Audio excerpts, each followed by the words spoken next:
আসসালামু আলাইকুম প্রিয় এইচএসসি 24 ব্যাচের শিক্ষার্থীরা। ইতিমধ্যেই তোমাদের বোর্ড এক্সাম শুরু হয়ে গেছে। আমি এক্সট্রা ক্লাসের পক্ষ থেকে তোমাদের রাতুল ভাইয়া কেমিস্ট্রি ফার্স্ট পেপারের সেকেন্ড চ্যাপ্টার অর্থাৎ গুণগত রসায়নের এমসিকিউ নিয়ে আলোচনা করব। আমরা রিসেন্ট 2023 সাল হতে শুরু করে প্রায় 2016 থেকে 2015 পর্যন্ত এমসিকিউগুলো একটু রিভিউ করব এবং এর পিছনের বিস্তারিত বেসিক নিয়ে আলোচনা করব। চলো শুরু করা যাক। তো দেখি আজকে প্রথম এমসিকিউ দেখো, কোন কণিকার স্থায়িত্ব সবচেয়ে কম? Option A electron, option B proton, option C neutron এবং অপশন ডি হচ্ছে মেসন। তো আমরা ফার্স্টে এটার বেসিকটা একটু দেখে আসি। তো তোমরা হচ্ছে এই চ্যাপ্টারে 3 ধরনের কণিকা নিয়ে আলোচনা করা আছে, আমি সরাসরি লিখে দিই। একটা হচ্ছে স্থায়ী কণিকা, আরেকটা হচ্ছে অস্থায়ী কণিকা এবং আরেক ধরনের কণিকা হচ্ছে কম্পোজিট কণিকা।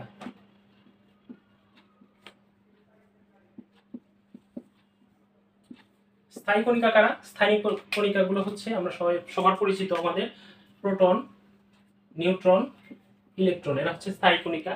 এরপরে অস্থায়ী কণিকা একটু পরে আসি, আমরা একটু কম্পোজিট কণিকার কাছে চলে যাই। কম্পোজিট কণিকাগুলোর মধ্যে হচ্ছে আমাদের আলফা কণা, আরেকটা হচ্ছে ডিউটেরন। এই দুই ধরনের কণিকা ছাড়া যত ধরনের কণিকা পাবা, মানে অপশন যাই থাকবে সেটা অস্থায়ী কণিকার আন্ডারে চলে যাবে। তো তারপর আমি কয়েকটা এক্সাম্পল তোমাদের দেওয়ার চেষ্টা করি। এটা হচ্ছে তোমার মেসন কণিকা, তারপর নিউট্রিনো, এই ধরনের কণিকা তোমরা অপশনে হয়তো পাবা। এগুলো সব হচ্ছে অস্থায়ী কণিকার মধ্যে পড়বে। এবার আরেকটু ডিটেলসে একটু জানি আমরা, সেটা হচ্ছে এই কণিকাগুলোর ভর। যেমন প্রোটনের ক্ষেত্রে প্রোটনের ভর হচ্ছে 1.673 × 10⁻⁻24 গ্রাম। এটা একটু মনে রাখতে হবে। নিউট্রনের ক্ষেত্রে 1.675 × 10⁻⁻24 গ্রাম এবং ইলেকট্রনের ক্ষেত্রে 9.11 × 10⁻⁻28 গ্রাম। এই ভরগুলো আমাদের একটু জানা থাকতে হবে। এরপরে আসি আরেকটা জিনিস, আমাদের এদের চার্জও জানা থাকতে হবে। যেমন প্রোটনের ক্ষেত্রে প্রোটনের চার্জ হচ্ছে 1.60 × 10⁻⁻19 কুলম্ব। তারপরে হচ্ছে নিউট্রনের ক্ষেত্রে চার্জ 0 আর ইলেকট্রনের ক্ষেত্রে চার্জ হচ্ছে -1.60 × 10⁻⁻19 কুলম্ব। এই জিনিসগুলো আমাদের একটু জানা থাকতে হবে। এবং এদের আপেক্ষিক চার্জ যদি আমরা বলি, এদের ক্ষেত্রে আপেক্ষিক চার্জ হচ্ছে +1 আর ইলেকট্রনের ক্ষেত্রে আপেক্ষিক চার্জ হচ্ছে -1। এবং আরো কয়েকটি আপেক্ষিক চার্জ আমাদেরকে জানা থাকা লাগবে, সেটা হচ্ছে আলফা কণার আপেক্ষিক চার্জ হচ্ছে +2, কারণ এটা অ্যাকচুয়ালি হিলিয়াম নিউক্লিয়াসকে নির্দেশ করে। এই হচ্ছে এই বেসিক আলোচনা। এবার চলো আমরা পরের এমসিকিউ দেখি, এই ধরনের এমসিকিউ। এর পরের এমসিকিউ দেখো, কোনটি কম্পোজিট কণিকা? এটা কুমিল্লা বোর্ডের 2015 সালে একটি প্রশ্ন, খুব পুরনো একটি প্রশ্ন। অপশনগুলো দেখো, মেসন, আলফা, নিউট্রিনো এবং নিউট্রন। কম্পোজিট কণিকা আমরা বলেছিলাম, এদের মধ্যে দেখো উত্তর হচ্ছে আলফা কণা আর ডিউটেরন। এখানে আলফা কণা অপশন বয়ে আছে, তো উত্তর হচ্ছে আলফা কণা। এরপরের এমসিকিউটি আমরা দেখি, কোনটি কম্পোজিট কণিকা? Option 1 neutron, option 2 neutrino, option C deuteron, option D anti neutrino. এটার উত্তর হচ্ছে অপশন গ ডিউটেরন। আমরা দেখতে পাচ্ছি বোর্ডে দেওয়া আছে। কোনটি মৌলিক কণিকা? পরমাণু, প্রোটিন, অণু, নিউক্লিয়াস। এখানে অনেকে প্রোটিনকে প্রোটন ভাবতে পারো, বাট এটা অ্যাকচুয়ালি প্রোটিনই দেওয়া, সো একটু খেয়াল রাখতে হবে। এই প্রশ্নটি হচ্ছে একটি অ্যাডমিশনের প্রশ্ন, বঙ্গবন্ধু শেখ মুজিবুর রহমান ইউনিভার্সিটিতে 2015-16 সালের দিকে এসেছিল। তো এটা ইন্টারেস্টিং এমসিকিউ দেখে আমরা ইনক্লুড করেছি। এটা উত্তর হচ্ছে পরমাণু, কারণ মৌলিক কণিকা এই ক্ষেত্রে পরমাণু হবে। এরপরে দেখো, প্রোটনের প্রকৃত ভর কোনটি? আমরা অলরেডি এটা নিয়ে আলোচনা করেছি। প্রোটনের বেলায় হচ্ছে 1.673 আর নিউট্রনের বেলায় হবে 1.675। এটা একটু খেয়াল রাখতে হবে। এটা সঠিক উত্তর অপশন সি, 1.673 × 10⁻24। এরপর ইলেকট্রনের চার্জ কত কুলম্ব? দেখো এটার উত্তর হচ্ছে অপশন খ, 1.6 × 10⁻19 কুলম্ব। এই যে এখানে আলোচনা করা আছে। এরপরের প্রশ্নটি হচ্ছে, নিচের কোনটি আলফা কণা? দেখো আলফা কণা হচ্ছে হিলিয়াম নিউক্লিয়াস। হ্যাঁ, হিলিয়াম নিউক্লিয়াস। তো হিলিয়াম নিউক্লিয়াসে কি থাকে? হিলিয়াম নিউক্লিয়াসে দুইটা প্রোটন থাকবে, দুইটা নিউট্রন থাকবে। তো এখানে দুইটি প্রোটন এবং দুইটি নিউট্রন অপশন খ এর মধ্যে আছে। এটা সঠিক উত্তর হচ্ছে অপশন খ। আলফা রশ্মির আপেক্ষিক চার্জ হচ্ছে +2। তো আমরা জানি যেটা আলফা রশ্মি আর আলফা কণা অ্যাকচুয়ালি একই জিনিস। শুরুর দিকে আলফা কণা, এটা আলফা যে একটা কণা অর্থাৎ হিলিয়াম নিউক্লিয়াস, এটা তখন আবিষ্কৃত হয় নাই দেখে এটাকে আলফা রশ্মি বলা হতো। তো সিমিলার আরেকটা রশ্মি হচ্ছে গামা। গামা রশ্মির বেলায় আমরা একটু জানি, মনে রাখবো, এটার হচ্ছে আপেক্ষিক চার্জ হবে -1। এটা একটু আমরা স্পেশালি মনে রাখবো। এবার চলো পরের এমসিকিউতে যাই। ক্যাথোড রশ্মি কোনটিকে বলা হয়? এটা হচ্ছে ইলেকট্রনের বিমকে হচ্ছে ক্যাথোড রশ্মি বলে। এটা সঠিক উত্তর হচ্ছে অপশন খ। পরের এমসিকিউ, নিচের কোনটি আইসোটোনের উদাহরণ? আইসোটোন নতুন একটি টপিক, চলো আমরা একটু দেখে আসি যে এই টপিকে বিস্তারিত বেসিক গুলো কি কি। ওকে, আমরা একটু দেখব আইসোটোন,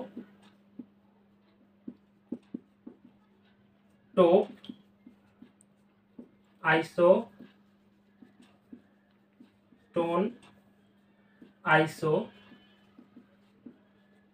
বার, আইসো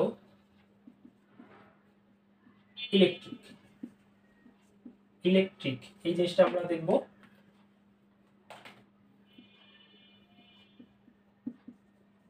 এখানে একটা জিনিস খেয়াল করো তোমরা, দেখো এটা শেষ অক্ষর হচ্ছে প, পতে নির্দেশ করে হচ্ছে প্রোটন, তার মানে এখানে প্রোটন সংখ্যা সমান। আইসোটোনের নতে নিউট্রন, তার মানে এখানে নিউট্রন সংখ্যা সমান। আইসো বার, এটা ডিপেন্ড করবে ভর সংখ্যা সমান হলে তারা পরস্পর আইসো বার হবে। আর আইসো ইলেকট্রিক তো বোঝাই যাচ্ছে যে এটা ইলেকট্রন সংখ্যা সমান হতে হবে। এবার আমরা দেখো এখানকার যে অপশনগুলো আছে তার মধ্যে যদি আমরা খেয়াল করি, অপশন ক তে আছে আর্গন, আর্গনের ভর দেওয়া আছে 40 আর পারমাণবিক সংখ্যা দেওয়া আছে 18, তাহলে 40 18 এখানে ডিফারেন্সটা হচ্ছে 22 এর। এরপরেরটা হচ্ছে 40 19, এটা ডিফারেন্সটা হচ্ছে 21 এর। আমরা যদি আরেকটু খেয়াল করি, দেখো সবগুলোর ভর সংখ্যা সেম, তার মানে এটা পরস্পর হচ্ছে আইসো বার, এর আইসোটোন না। এরপরে খ নম্বর অপশনটা দেখো 36 16, 37 17 এবং 39 19, এটা একটু যদি খেয়াল করি 36 16 এখানে ডিফারেন্স হচ্ছে 20, তারপর 37 17 এটারও ডিফারেন্স হচ্ছে 20, হ্যাঁ খুবই মিলে যাচ্ছে আমাদের। এবং লাস্টেরটা দেখো 39 19, হ্যাঁ এটাও যদি আমরা দেখি এটার অপশনও লাস্টে হচ্ছে 20, তার মানে নিউট্রন সংখ্যা 20, এটা হচ্ছে আইসোটোন, অর্থাৎ আমাদের সঠিক উত্তর হচ্ছে অপশন বি। বাকি অপশনগুলোর দিকে আর তাকানোরই দরকার নেই, তাও যদি আমরা একটু বলি, দেখো অপশন সি এর ক্ষেত্রে সবগুলো পারমাণবিক সংখ্যা সেম, তার মানে আইসোটোপ। আর অপশন ডি এর বেলায় আমরা যদি হিসাব করতে যাই তাহলে এদের হচ্ছে নিউট্রন সংখ্যা ভিন্ন ভিন্ন পাবো, এই কারণে এরা সেম না। ওকে, দেখো পরের অপশন নিচে কোনটি ইলেকট্রন সংখ্যা সমান? এটা সুন্দর একটি প্রশ্ন। দেখো আমরা যদি প্রত্যেকটা এমসিকিউ ধরে ধরে করতে যাই, প্রথমটা দেখো সোডিয়াম হচ্ছে 11, এরপরে দেখো ক্যালসিয়াম, দেখো সোডিয়াম 11 ক্যালসিয়াম 20, ডেফিনেটলি 11 20 এর মধ্যে এই ছোটখাটো প্লাস মাইনাসের ডিফারেন্স তো হবে না। অপশন খয়ে চলো, আমাদের আছে হচ্ছে পটাশিয়াম 19, ক্লোরিন আছে, ম্যাগনেসিয়াম আবার 12, আবার স্ক্যান্ডিয়াম হচ্ছে 21, না এদের পারমাণবিক সংখ্যাই কাছাকাছি নেই, সো ইলেকট্রন সংখ্যা তো আরো দূরের হিসাব। এরপরে দেখো এরপরেরটা, হ্যাঁ এটা একটু খেয়াল করো, option C sodium 11 magnesium 12 aluminium 13 chlorine 17, এটার ক্ষেত্রে ক্লোরিনের বেলায় একটু বেশি বেড়ে যাচ্ছে, কম হচ্ছে। এটা দেখো পটাশিয়াম ক্যালসিয়াম সোডিয়াম, হ্যাঁ এটা একটু দেখতে পারি আমরা, এটার ক্ষেত্রে পটাশিয়াম হচ্ছে 19, তো পটাশিয়াম যদি প্লাস হয় তাহলে এক্ষেত্রে হবে 18। এরপরে ক্যালসিয়াম 20, তাহলে ক্যালসিয়াম যদি 2 প্লাস হয় তাহলে এটাও হবে 18। স্ক্যান্ডিয়াম 21, তাহলে স্ক্যান্ডিয়াম যদি 3 প্লাস হয় এটাও হবে 18। আর ক্লোরিন 17, সো ক্লোরিন যদি একটা ইলেকট্রন বেশি থাকে তাহলে সেটাও হবে 17 যোগ 1 18। বাহ, অপশন ডি হচ্ছে সঠিক উত্তর, এটা দিনাজপুর বোর্ড 2022 সালে এসেছিল। পরের প্রশ্ন দেখো, নিচের কোন সেটটি পরস্পরের আইসোটোন, অর্থাৎ লাস্টে দন্তান্ন আছে মানে নিউটন সংখ্যা সমান হবে। সো এদের নিউটন সংখ্যা আবার আমাদের হিসাব করতে হবে, 30 14 32 16 31 15 33 16। আচ্ছা আমরা যদি প্রথমটাই দেখি তাহলে হ্যাঁ 30 14, তাহলে 30 থেকে 14 গেলে 16 থাকে, আর 32 থেকে 16 গেলে 16 থাকে, তার মানে প্রথম ক্ষেত্রেই মিলে গেল, অপশন এ বা অপশন ক হচ্ছে সঠিক উত্তর। এরপরটি আমরা দেখি, আচ্ছা সিলিকন ফসফরাস সালফার পরস্পরের কি হবে? আচ্ছা আমরা একটু দেখি, এদের ভর সংখ্যা না সমান না, পারমাণবিক সংখ্যাও সমান না। এখন তাহলে একটা অপশন আছে নিউট্রন সংখ্যা সমান কিনা, আমরা একটু খেয়াল করি। 30 থেকে 14 বিয়োগ করলে, আমি একটু বোর্ডটা ক্লিয়ার করি, 30 থেকে 14 যদি বিয়োগ করি 16 পাবো, আর 31 থেকে 15 বিয়োগ করলেও আমরা 16 পাবো, এবং হ্যাঁ তারপরে লাস্টেরটাও মিলে যাবে, 32 থেকে 16 বিয়োগ করলেও আমরা 16 পাবো। হ্যাঁ তার মানে এটা হচ্ছে পরস্পর আইসোটোন, অপশন ক হচ্ছে সঠিক উত্তর। এবার চলে যাই পরের প্রশ্নে। আচ্ছা আইসোটোনের উদাহরণ কোনটি? আবার একই কথা, নিউটন সংখ্যা সমান হবে, আইসোটোন দিয়ে বেশি এসেছে যা বোঝা যাচ্ছে, রাজশাহী বোর্ড 22 এসেছে, যশোর বোর্ড 22 এসেছিল। এটার ক্ষেত্রে কার্বন 14.6 এবং অক্সিজেন 16.8। 14.6 যদি আমরা হিসাব করি, 14 থেকে 6 বিয়োগ করলে আমরা 8 পাবো, 16 থেকে 8 বিয়োগ করলে আমরা 8 পাবো। বাহ, প্রথম অপশনে মিলে গেছে, বাকিগুলো দেখারই দরকার নেই, অপশন ক হচ্ছে সঠিক উত্তর। এরপরে আমরা যাই যে সব পরমাণুর ভর সংখ্যা একই কিন্তু পারমাণবিক সংখ্যা, দেখো ভর সংখ্যা একই যেহেতু বলে ফেলছে তার মানে এরা পরস্পর আইসোবার। তার মানে সঠিক উত্তর আইসোবার। আইসোটন সমূহের ক্ষেত্রে কোনটি সমান থাকে, আমরা একটু দেখলাম, এটা হচ্ছে নিউট্রন সংখ্যা সমান থাকে। এরপরে আমরা যাই আলফা কণা বিক্ষেপণ পরীক্ষায় রাদারফোর্ড নিম্নের কোনটি ব্যবহার করেননি। চলো আগে আমরা রাদারফোর্ড সম্পর্কে জেনে আসি। রাদারফোর্ড সম্পর্কে তোমরা এর আগের ক্লাসে অবশ্য পড়েছো 9-10-এ, তাও রাদারফোর্ড 1911 সালে একটি মডেল দেন। তিনি কি করেন, তিনি হচ্ছে আলফা কণা 0.0004 মানে পয়েন্টের পরে 4 ডিজিট সেন্টিমিটার সোনার পাত বরাবর আলফা কণা বিক্ষেপণ করেন এবং একটি পর্দা রাখেন সামনে, আবরণ বা পর্দা, যেটাকে আমরা জিঙ্ক সালফাইড বলি। আমরা জিঙ্ক সালফাইডের সামনে এটা করে উনি একটু পরীক্ষা করেন এবং এখান থেকে উনি পরমাণুর নিউক্লিয়াস সম্পর্কে ধারণা দেন। এছাড়াও পরমাণুর চার্জ বা আধান নিরপেক্ষতা সম্পর্কে আমাদেরকে ধারণা দেন। তো এই ক্ষেত্রে এটার উত্তরে দেখো, আলফা কণা বলতে কিন্তু আমরা হিলিয়াম নিউক্লিয়াসকে বুঝি, অর্থাৎ হিলিয়াম 2+। তাহলে প্রথম অপশনটি হ্যাঁ তিনি ব্যবহার করেন, স্বর্ণের পাতও ব্যবহার করেন, জিঙ্ক সালফাইডের আবরণ ব্যবহার করেন, কিন্তু কোনো নিউট্রনের মেনশন আমরা পাই না। সো এটার উত্তর হচ্ছে অপশন ডি। এরপরের প্রশ্নটি দেখো, রাজশাহী বোর্ড 22 এসেছে। রাদারফোর্ডের আলফা কণা বিচ্ছুরণ পরীক্ষায় স্বর্ণের পাতের পুরুত্ব কতটুকু ছিল। খুবই ট্রিকি একটা কোয়েশ্চেন করছে, কারণ এখানে আমরা সেন্টিমিটার এককে পড়ছি, কিন্তু অপশনে দেখো সেন্টিমিটার এককে যেটা দেওয়া আছে 0.00004, অর্থাৎ পয়েন্টের পরে 5টা ডিজিট, কিন্তু আমাদের অ্যাকচুয়ালি পয়েন্টের পর 4টা ডিজিট হওয়ার কথা। বাকি অপশনগুলো একটু আমরা দেখি। প্রথম অপশনটা দেখো, এটা হচ্ছে প্রথম অপশনটা ঠিক আছে, কারণ হচ্ছে সেন্টিমিটার থেকে মিটারে গেলে আমাদের আরো 10^2 দিয়ে গুণ করতে হবে, অর্থাৎ আরো 2টা জিরো বেড়ে যাবে। সো অপশন এ হচ্ছে সঠিক। এরপর প্রশ্নটি দেখো, রাদারফোর্ড তার পরীক্ষায় কোন পদার্থের প্রলেপযুক্ত পর্দা ব্যবহার করেন। এটা ট্রিকি একটা কোয়েশ্চেন, বাংলায় করে দিয়েছে। দেখো ইংরেজিতে হলে তো জেডএনএস দেওয়াই যেত, বাট বাংলার ক্ষেত্রে অপশন এ আর সি এর মধ্যে সবার কনফিউশন লাগার কথা। এটার সঠিক উত্তর হচ্ছে অপশন সি, সালফাইড, লাস্টে ড। এরপর রাদারফোর্ডের আলফা কণা বিচরণ পরীক্ষায় কোন পদার্থের প্রলেপযুক্ত পর্দা ব্যবহার করা হয়। এটা হচ্ছে জেডএনএস, অপশন খ, আমরা একটু আগে জানলাম। আর এই ধরনের কোয়ালিটির জন্য আমি ক্ষমা চেয়ে নিচ্ছি, আশা করি ফিউচারে এরকম থাকবে না। কোন কণার সাহায্যে রাদারফোর্ড বিচ্ছুরণ পরীক্ষা করেন। আলফা কণা, আমরা জেনেছি আলফা কণা। এরপর দেখো পরের প্রশ্নটি, আলফা কণার বৈশিষ্ট্য হচ্ছে এতে 2টি প্রোটন 2টি ইলেকট্রন থাকে না, কোনো ইলেকট্রন থাকে না। এটি খুবই ধীরগতি সম্পন্ন না, এটি উচ্চ গতি সম্পন্ন। অপশন গ, এটি ধনাত্মক চার্জ যুক্ত। এটা তো 2+, হ্যাঁ এটা ধনাত্মক চার্জ যুক্ত। অপশন ঘ, এর ভর সংখ্যা 2 না, অপশন এর ভর সংখ্যা হচ্ছে 4, তাহলে সঠিক উত্তর অপশন গ। ওকে, পরের প্রশ্ন, রাদারফোর্ডের নিউক্লিয়াস আবিষ্কার পরীক্ষায় 99% আলফা কণা স্বর্ণপাত ভেদ করে চলে যায়। কারণ কি? পরমাণুর কেন্দ্রে ধনাত্মক চার্জ যুক্ত বলে না, তাহলে আলফা কণাটা বিপরীত দিকে বিকর্ষণ করে ফেরত আসতো। আলফা কণার গতিশক্তি বেশি বলে না, এটা কোনো লজিক না। আলফা কণার প্রতিফলিত হওয়ার ক্ষমতা কম বলে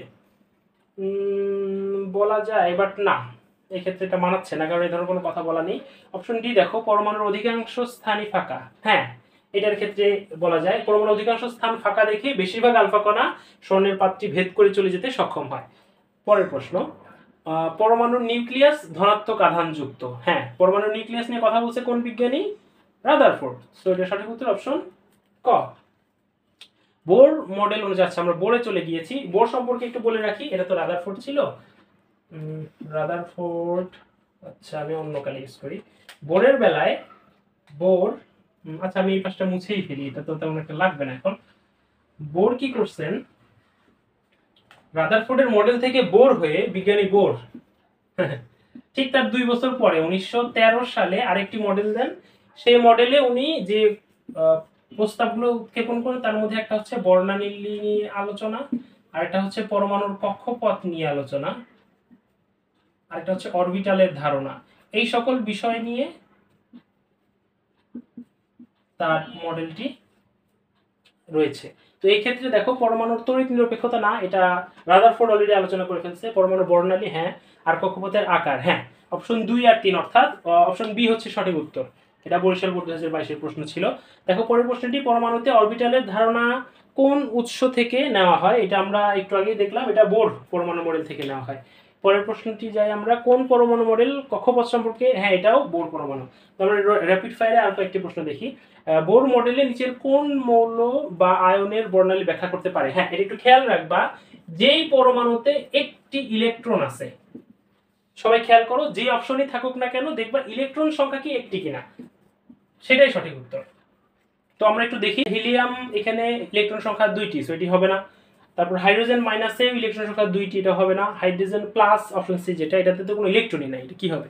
বেরিলিয়ামে দেখো, বেরিলিয়ামের বেলায় হাইড্রোজেন ইলেকট্রন থাকার কথা 4টি, কিন্তু এখানে বেরিলিয়াম 3+ দিছে, তো বেরিলিয়াম 3+ মানে ইলেকট্রন সংখ্যা একটি, তাহলে এটা সঠিক উত্তর অপশন ডি। পরের প্রশ্নে যাই আমরা, বোর পরমাণু মডেল নিচের কোনটির ক্ষেত্রে প্রযোজ্য? দেখো এক্ষেত্রে র্যাপিড ফায়ারে আমরা একই ধরনের এমসিকিউ কয়েকটি পাবো। Hydrogen plus, helium 2+, lithium 3+, helium plus. Helium plus দেখো, হিলিয়ামের নিজের ইলেকট্রন রয়েছে 2টি, কিন্তু হিলিয়াম প্লাস মানে কি একটি ইলেকট্রন কম, সঠিক উত্তর অপশন ডি। এরপরে আসি, কোনটির ক্ষেত্রে বর্ণালী ব্যাখ্যা করা সম্ভব? কজ বোর মডেল অনুযায়ী বর্ণালী ব্যাখ্যা করা হয়, তার মানে একটা ইলেকট্রন যার মধ্যে আছে সেই সঠিক উত্তর হবে। আর এই ক্ষেত্রে সঠিক উত্তরটি হবে, তোমরাই বলো কি হবে? অপশন গ, লিথিয়াম 2+। বোর মডেল অনুযায়ী বোর পরমাণু মডেল নিচের কোন বর্ণনাটি ব্যাখ্যা করতে পারে? দেখো চট্টগ্রাম বোর্ড 21-এর এই সেম টাইপেরই প্রশ্ন, এটা সঠিক উত্তর অপশন ক, হিলিয়াম প্লাস। এরপরে আসি, কোনটির জন্য বোর মডেল প্রযোজ্য? হ্যাঁ এই একই টাইপের প্রশ্ন আমরা বারবার করতেছি, হিলিয়াম প্লাস, অপশন খ। নিচের কোনটির জন্য বোর মডেল প্রযোজ্য? 2022-এ এসেছে এটি ময়মনসিংহ বোর্ডে। এটি সঠিক উত্তর হবে বলো তোমরা, শুধু হাইড্রোজেন, হ্যাঁ কারণ শুধু হাইড্রোজেনে একটা ইলেকট্রন আছে। এরপরে আমরা যাই, এরপরের প্রশ্নটি দেখো, কোন বিজ্ঞানীর মতে আবর্তনশীল ইলেকট্রন ক্রমাগত শক্তি বিকর্ষণ করে? এটা আমরা 9-10-এও পড়ছি। রাদারফোর্ডের মধ্যে কিছু সীমাবদ্ধতা ছিল, খেয়াল করবা, তার মধ্যে ম্যাক্সওয়েলের একটা তত্ত্ব ইন্ট্রোডিউস করা হয়েছিল। সে তত্ত্বটা কি ছিল, যে কোনো কণা যদি বারবার একটা কক্ষপথে কেন্দ্র করে ঘুরতে থাকে, সেটার আবর্তন কক্ষ আস্তে আস্তে ছোট হয়ে আসবে, এবং এরকম একটা চিত্র দেয়া থাকতো। আর এই চিত্র দিয়ে অনেকবার সিকিউ আসছে, মনে করে দেখো। তো এটা সঠিক উত্তর হচ্ছে অপশন ডি, ম্যাক্সওয়েল। চতুর্থ শক্তি স্তরে মোট অরবিটাল সংখ্যা কয়টি?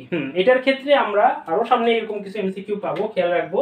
অরবিটাল সংখ্যা নির্ণয় করে n² দিয়ে, আর ইলেকট্রন সংখ্যা নির্ণয় করে 2n² দিয়ে। তো এই ক্ষেত্রে n² 4, 4 16, অপশন সি হচ্ছে সঠিক উত্তর। এবার চলো আমরা পরবর্তী টপিকে যাই, কোনটি আকৃতি প্রকাশ করে? গুড। এবার আমরা একটু কোয়ান্টাম সংখ্যা নিয়ে আলোচনা করি। তোমরা ফার্স্টে বেসিকটা দেখে নাও, এরপর আমরা এমসিকিউতে সরাসরি চলে যাই। কোয়ান্টাম সংখ্যা 4 প্রকার, তার মধ্যে প্রথমটা হচ্ছে প্রধান, এটা নির্দেশ করে n দিয়ে। এরপর হচ্ছে সহকারী বা অ্যাজিমুথাল, ওয়ার্ডটা পাইছো, অ্যাজিমুথাল অর্থ অ্যাসিস্ট্যান্ট বা সহকারী বোঝায়, l। এরপরে হচ্ছে চুম্বক কোয়ান্টাম সংখ্যা, চুম্বকীয়, এটা প্রকাশ করে m দিয়ে, এবং স্পিন কোয়ান্টাম সংখ্যা, এটা s দিয়ে প্রকাশ করে। আচ্ছা এইবার এগুলো অ্যাকচুয়ালি কি মিন করে একটু দেখি আমরা। যেটা তোমার প্রধান কোয়ান্টাম সংখ্যা, এটা হচ্ছে পরমাণুর কক্ষপথের আকার, এটা হচ্ছে আকৃতি, মানে সহকারীটা হচ্ছে আকৃতি। এরপর এটা হচ্ছে ত্রিমাত্রিক দিক বিন্যাস বা ত্রিমাত্রিক দিক বিন্যাস। এরপরে যেটা, এটা হচ্ছে ঘূর্ণন দিক, স্পিন কোয়ান্টাম সংখ্যা দ্বারা ঘূর্ণন দিক নির্দেশ করে। এগুলা n এর মান কক্ষপথ সংখ্যা, এটা যা খুশি তাই হতে পারে, এটা হচ্ছে 1 2 3 ডট ডট ডট যা খুশি তাই হতে পারে। l এর মানটা ডিপেন্ড করে n এর মানের উপরে, অর্থাৎ এটা 0, n-1 পর্যন্ত হতে পারে, একটু খেয়াল রাখবা। m এর মান এটা হচ্ছে 0 আর +-l সংখ্যাগুলা, আর এটার সংখ্যা হবে, আমি আলাদা করে লিখে দিই, এটা দ্বারা আমাদের অরবিটাল সংখ্যা নির্দেশ করে। তো অরবিটাল সংখ্যা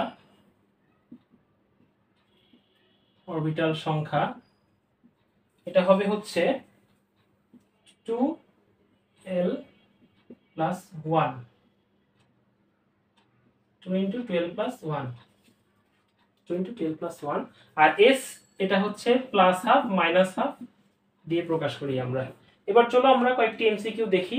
নিচের কোনটি আকৃতি প্রকাশ করে? আমি মাত্র বললাম আকৃতি প্রকাশ করবে হচ্ছে সহকারী কোয়ান্টাম সংখ্যা। সঠিক উত্তর হচ্ছে অপশন সি, সহকারী কোয়ান্টাম সংখ্যা। এবার পরের এমসিকিউতে যাই।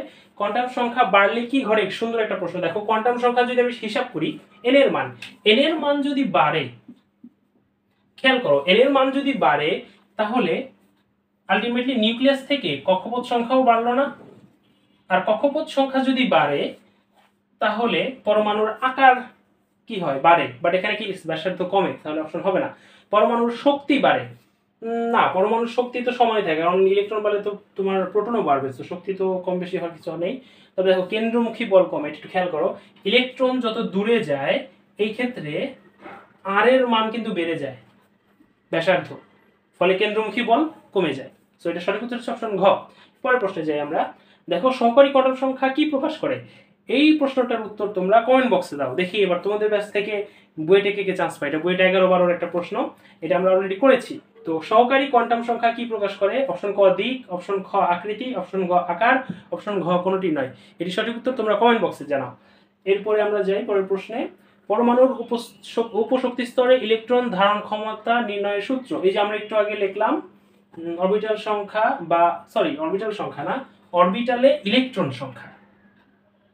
একটু মিস্টেক হয়ে গেছে, তোমরা একটু দেখো। অরবিটালে ইলেকট্রন সংখ্যা। আচ্ছা আমি এটাকে সুন্দর করে আলাদা আরেক জায়গায় লিখে দিই। অরবিটালে ইলেকট্রন সংখ্যা এটা হচ্ছে 2 × 12 + 1। তো এটা সঠিক অপশন ডি। তারপর উপশক্তি স্তরে সর্বোচ্চ ইলেকট্রন ধারণ ক্ষমতা কোনটি? এটাও তোমরা বলো কোনটা দিতে হবে। পরেরটা, যে কোনো অরবিটালের সর্বোচ্চ ধারণকৃত ইলেকট্রন সংখ্যা কত হবে? এই প্রশ্নের উত্তরটিও তোমরা কমেন্ট বক্স দিয়ে আমাদেরকে জানাও, এটা সঠিক উত্তর কি হবে। চলো আমরা পরের প্রশ্নে যাই। পরমাণুর তৃতীয় শক্তি স্তরের জন্য m এর মান কতটি? দেখো একটু খেয়াল করো। পরমাণুর তৃতীয় শক্তি স্তরের জন্য n = 3, l = হচ্ছে 0, 1, 2। m এর মান 0 এর জন্য 0, 1 এর জন্য -1, 0, 1, 2 এর জন্য -2, -1, 0, 1, 2। কতটি হয় দেখো তো? 9টি। সঠিক উত্তর হচ্ছে 9। তারপরের প্রশ্নে যাই আমরা। চতুর্থ শক্তি স্তরে কতটি উপশক্তি স্তর থাকে? চতুর্থ শক্তি স্তরে 4, n এর মান 4, তাহলে l এর মান 0, 1, 2, 3, 4টি। সঠিক উত্তর হচ্ছে 4টি, অপশন সি। এরপর দেখো XYZ, ওহো XYZ টা উঠে নাই। মৌলসমূহের শেষ কক্ষপথে কয়টি স্পিন কোয়ান্টাম সংখ্যা রয়েছে? একটু খেয়াল করো, ট্রিকি কোশ্চেন। এটা XYZ কি আমাদের জানা লাগবে না। কেন? কোন পরমাণুর স্পিন কোয়ান্টাম সংখ্যা হতে পারে সর্বোচ্চ 2টি। সঠিক উত্তর হচ্ছে অপশন এ, 2। এরপরে আমরা যাই। পি উপশক্তি স্তরে অরবিটাল কতটি? দেখো পি এর জন্য l এর মান হচ্ছে 1, আর 1 এর জন্য m এর মান হচ্ছে -1, 0, 1। তাহলে কয়টি পাচ্ছি আমরা? সাবাস, অপশন খ, 3টি। দেখো f অরবিটালের জন্য l এর মান কোনটি? দেখো l এর মান আমরা অলরেডি আলোচনা করেছি, তাও আরেকবার বলি। l এর মান 0, 1, 2, 3। 0 তে s, 1 এ p, 2 তে হচ্ছে d, 3 তে হচ্ছে f নির্দেশ করে। সো f এর জন্য l এর মান অপশন 3 হচ্ছে অপশন বি, 3। পরের প্রশ্নে যাই আমরা। l এর মান 2 হলে উপস্তর কোনটি? দেখো তোমরা বলো l এর মান 2 হলে উপস্তর কোনটি? আমরা একটু আগে বেসিকটা আলোচনা করেছি, কমেন্টে জানাও। এরপর 4f অরবিটালে n+l এর মান কত? দেখো 4f এর ক্ষেত্রে n এর মান হচ্ছে 4, f এর বেলায় আমরা মান জানি হচ্ছে 3, তাহলে 4 + 3 হচ্ছে 7। সঠিক উত্তর হচ্ছে 7। এরপর কপারের 29 নম্বর ইলেকট্রনের জন্য কোন অরবিটালে প্রবেশ করে? ওকে, কপারের 29 নম্বর ইলেকট্রন কোন অরবিটালে প্রবেশ করে? আমরা কপারের ইলেকট্রন বিন্যাসটা একটু দেখে আসি, কারণ বেসিক আছে এখানে। Copper 29, right? তাহলে আমি 18 পর্যন্ত তো আর্গন দিয়ে নির্দেশ করতে পারি, রাইট? এরপরে হচ্ছে 3d আসে, 4s আসে। চিন্তা করো, কপার 29 এ পর্যন্ত 18টা কমপ্লিট। এরপরে এর মধ্যে d তে s এর আগে যদি 2টা যায় তাহলে আমার 20টা কমপ্লিট, আর থাকে 9টা। কিন্তু 3D তে 9টা ইলেকট্রন থাকে না, 9টা আর 4টা ইলেকট্রন থাকতে পারে না। এরা কি করে, এরা অর্ধপূর্ণ অথবা সম্পূর্ণ হতে চায়, এই কারণে সে 10টা ইলেকট্রন হয়ে যায় আর 4s থেকে একটা নিয়ে নেয়। সেটা ঠিক আছে বুঝলাম, বাট ইলেকট্রনটার সিকোয়েন্সটা কি, সে আগে কোথায় যাচ্ছে তারপরে কোথায় যাচ্ছে, মানে সিকোয়েন্সটা কি হবে? দেখো 18 পর্যন্ত এখানে গেছে, 19 নাম্বারটা গেছে 4s এ, খেয়াল করো 19 নাম্বারটা গেছে 4s এ, 20 থেকে 29 ইলেকট্রন গুলা গেছে, 29 নম্বর ইলেকট্রন গুলা গেছে 3d তে। সো এখানে যদি 29 নম্বর ইলেকট্রন চায় তার মানে এখানে 3d তে গেছে। সো সঠিক উত্তর হচ্ছে অপশন সি 3d। ক্রোমিয়াম প্রমাণিত অযুগ্ম ইলেকট্রন সংখ্যা কত? খুব সুন্দর একটি প্রশ্ন। দেখো ক্রোমিয়ামে অযুগ্ম ইলেকট্রন, ক্রোমিয়াম এর ইলেকট্রন বিন্যাস সেম আমরা আর্গন দিয়ে যদি করি, এখানে 18টা চলে গেছে, এরপর হচ্ছে 3d 4s, সেম কাহিনী, এখানে দুইটা দিলে এখানে আমাদের দিতে হয়, এখানে যদি দুইটা দেই, এখানে দেওয়া লাগবে ক্রমিত 24, এখানে দিতে হয় 4টা, আর সে 4টা থাকতে চায় না, সে 5টা হয়ে যায় আর এখান থেকে একটা নিয়ে নেয়। সো আমরা যদি হিসাব করি 3d5 4s 1, 3d5 আর 4s 1 এর চিত্রটা আমি একটু আঁকি। 3d5 1 2 3 4 5 আর 4s 1, দেখো 5টা ঘরে 5টা অযুগ্ম অবস্থায় যাবে আর 4s অযুগ্ম, অর্থাৎ টোটাল 6টি ইলেকট্রন তুমি সিঙ্গেল অবস্থায় দেখতে পাবে। অপশন বি হচ্ছে সঠিক উত্তর। এরপরে দেখো কোয়ান্টাম সংখ্যার মান n = 4 l = 3 হলে অরবিটটি কি? 4 আর l মান 3 মানে f, 4f, সঠিক উত্তর হচ্ছে 4f, অপশন ডি। 3d অরবিটালের জন্য সহকারী কোয়ান্টাম সংখ্যার মান কত? 3d অরবিটালের জন্য দেখো 3d সহকারী, তো d এর জন্য l এর মান কত হবে? 0 1 2 2 2 হচ্ছে সঠিক অ্যান্সার। তারপর কোন অরবিটালে ইলেকট্রনের ঘনত্ব সর্বাধিক? একটু খেয়াল করো, s অরবিটালে ইলেকট্রন সংখ্যা সবচেয়ে সর্বাধিক, কিন্তু এখানে 1s 2s 3s আছে। ইলেকট্রন সংখ্যার ঘনত্ব, ইলেকট্রনের ঘনত্ব সবচেয়ে বেশি হবে যদি অল্প জায়গায় বেশি ইলেকট্রন থাকে। আর কমন সেন্স অনুযায়ী আমরা বলতে পারি প্রথম কক্ষপথ সবচেয়ে ছোট হবে, এই কারণে প্রথম কক্ষপথে ইলেকট্রন সংখ্যা সবচেয়ে বেশি ঘন হবে। অপশন খ হচ্ছে সঠিক উত্তর। এর পরের প্রশ্নটি দেখো, ক্যালসিয়ামের সর্ববহিষ্ঠ স্তরের ইলেকট্রন দ্বয়ের কোয়ান্টাম সংখ্যার সেট কত? ক্যালসিয়াম হচ্ছে 20, আর 20 মানে হচ্ছে 20 নম্বর ইলেকট্রন সর্ববহিষ্ঠ স্তরের। তো ক্যালসিয়ামের ইলেকট্রন বিন্যাস করি আমরা, 1s2 2s2 2p6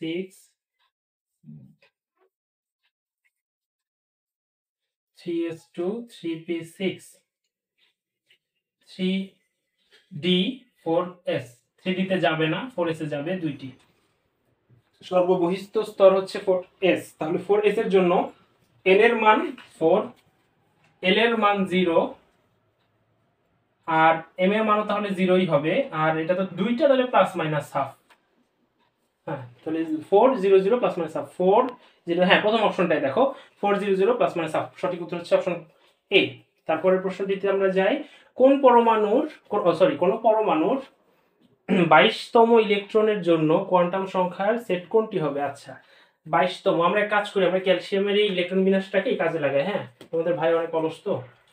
আচ্ছা এখানে অলরেডি 20টা দেওয়া আছে, আরো দুইটা যদি আসে তাহলে 3d তে যাবে, মানে 22 নম্বর ইলেকট্রনটা 3d তে আসবে, তাহলে n এর মান হবে 3, l এর মান হবে হচ্ছে 2, এরপরে m এর মান হবে, যদি আমরা বক্স করি 1 2 3 4 5 দুইটা, তাই না? এই একটা 22 নম্বরটা হবে এটা পরেরটাতে, সেকেন্ডটাতে, তাহলে -1 -2 -1 0 1 2, ঠিক আছে, -1টাই যদি আমরা ধরি, আর s এর মান হবে তো যেহেতু একটা ইলেকট্রন আছে তাহলে একটা দিলেই হবে। n এর মান 3, l এর মান 0, m এর মান 0 না, m এর মান 0 না, l এর মান 0 না, l এর মান 3, l এর মান 2, m এর মান -2, হ্যাঁ -2 ধরা যায়, কারণ বাকিগুলোতে l এর মান 4 রাখতে হবে না, n এর মান 3, l এর মান 2, m এর মান -2। এখানে একটু খেয়াল করো, এই ক্ষেত্রে যে 5টা ঘর -2 -1 0 1 2, এই ক্ষেত্রে আমরা চাইলে যে কোনো ঘরের জন্য যে কোনো মান ইউজ করতে পারি। তো ইন জেনারেল এটা কোনো ফিক্স নাম্বার না যে -2 এর জন্য প্রথম ঘরকে ইউজ করতে হবে না -1 এর জন্য দ্বিতীয় ঘরকে ইউজ করতে হবে, এটা ম্যাটার করে না, এটা কিছুই না। তো এটা সঠিক উত্তর হচ্ছে অপশন বি। পরের প্রশ্নে যাই আমরা। হ্যাঁ, পটাশিয়ামের সর্বশেষ শক্তি স্তরের ইলেকট্রনের জন্য কোন সেটটি সঠিক? এটার যদি আমরা করি ইলেকট্রন বিন্যাস এখানে করা আছে, আমি এটাই বারবার ইউজ করি। হ্যাঁ, তোমরা কিছু মনে করো না। হ্যাঁ, তো এটার বেলায় দেখো কয়টা হবে 19টা, রাইট? তাহলে এই পর্যন্ত হচ্ছে 18, এটাতে হচ্ছে একটা যাবে, 3D তে তো যাবে না, আমি 3টা নিচে লিখি, হ্যাঁ, 3D 4s, 4s এ 1, 18 19, তো 4s এ যাচ্ছে সঠিক উত্তর। n এর মান 4, l এর মান 0, আমরা একটু মিলাই, l এর মান 4, l এর মান 0, শুধুমাত্র গ নম্বর অপশনে আছে সঠিক উত্তর, এটার গ। পরেরটাই যাই আমরা, নিচের কোন কোয়ান্টাম সংখ্যার সেটটি গ্রহণযোগ্য? এটা আমরা একটু খেয়াল করি, আমরা এই যে বেসিকটা দিয়েছি সেখান থেকে একটু খেয়াল করি, এর মান যদি 1 হয়, এর মান 0 হওয়া সম্ভব, এর মান 0 হওয়া সম্ভব, হ্যাঁ প্রথমটাই ঠিক আছে, বাট বাকিগুলো একটু দেখি, সঠিক উত্তর যদিও এ, বাকিগুলো একটু দেখে নিই। এর মান 2 হলে এল এর মান 1, হ্যাঁ এল এর মান 2 হলে এল এর মান n-1 পর্যন্ত হতে পারে, 1 হতে পারে, বাট এম এর মান -2 না, এল এর মান হচ্ছে +-l পর্যন্ত, এল এর থেকে বেশি তো হতে পারবে না, সো এটা হবে না। দেখো পরের অপশনটি, এল এর মান 3, এল এর মান 1, এই সেম কাহিনী, এল এর মান যদি 1 হয়, এম এর মান তো এল ক্রস করতে পারবে না, সো এটাও হবে না। আশা করি 3 নম্বর অপশন একই কথা কাহিনী, এটা এল এর মান 2 কিন্তু এম এর মান -3, যেটা এল কে এক্সিস্ট করে গেছে, সো এটা হবে না। পরের অপশন, পরের প্রশ্নে যাই আমরা, নিচের কোন সেটের কোয়ান্টাম সংখ্যার মানসমূহ সঠিক নয়? এটার সঠিক উত্তর তোমরা কমেন্ট বক্সে দাও, একই টাইপ প্রশ্ন, একটু আগে আমরা আলোচনা করেছি। পরেরটাই যাই আমরা, কোয়ান্টাম সংখ্যার মানের কোন সেটটি অবাস্তব? একই কথা, একই প্রশ্ন, তাও আমি এটা বলে দিয়ে যাই। এটা দেখো, প্রথমটা n এর মান 3, l এর মান 2, -2, হ্যাঁ এটা সম্ভব। এটার বেলায় দেখি আমরা 4 0 0, এটাও সম্ভব। 3, l এর মান 2, এই যে দেখো m এর মান ক্রস করে গেছে, 2 থেকে বেশি হয়ে গেছে, সো এটা হবে না, অপশন সি হচ্ছে সঠিক উত্তর। এরপর এটা হচ্ছে সিলেট বোর্ড 2022 এসেছিল। দেখি পরের প্রশ্নটি, কোন অরবিটালটি সম্ভব? চলো আমরা দেখি, অপশন ক, আমরা সবগুলো অপশন টেস্ট করি। অপশন ক তে n এর মান হচ্ছে 5, l এর মান হচ্ছে 0, ঠিক আছে, আর এটাই তো সঠিক উত্তর। আচ্ছা বাকিগুলো দেখি, পরেরটার জন্য n এর মান হচ্ছে 3, l এর মান হচ্ছে 3, হবে না। অপশন গ এর জন্য l এর মান হচ্ছে 2, l এর মান 2, l এর মান হচ্ছে 2, সো এটা একটু খেয়াল করো।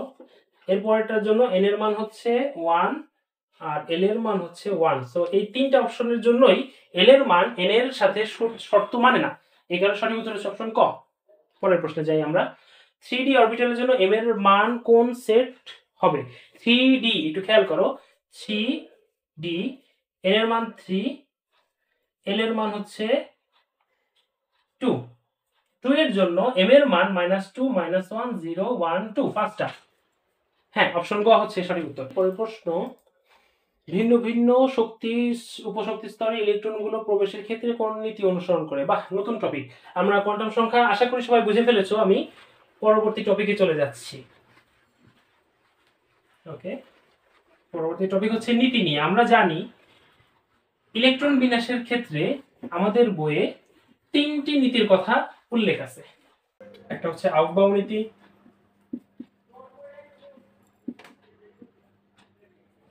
একটা হচ্ছে হুন্ডের নীতি,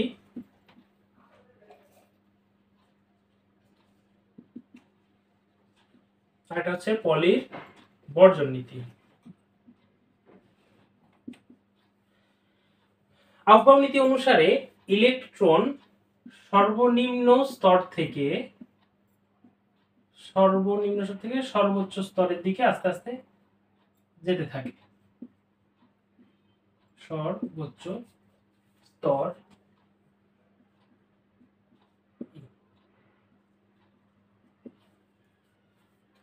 হুন্ডের নীতি অনুসারে আমরা যদি খেয়াল করি, হুন্ডের নীতি অনুসারে উনি বলেছিল ইলেকট্রন সর্বদা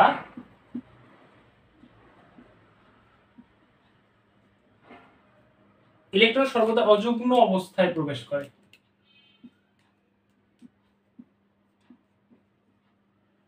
আর পলির বর্জন নীতি অনুসারে আমরা খেয়াল করি, পলির বর্জন নীতিটা মনে রাখাও খুব সহজ, খেয়াল করো 1 2 4, একটি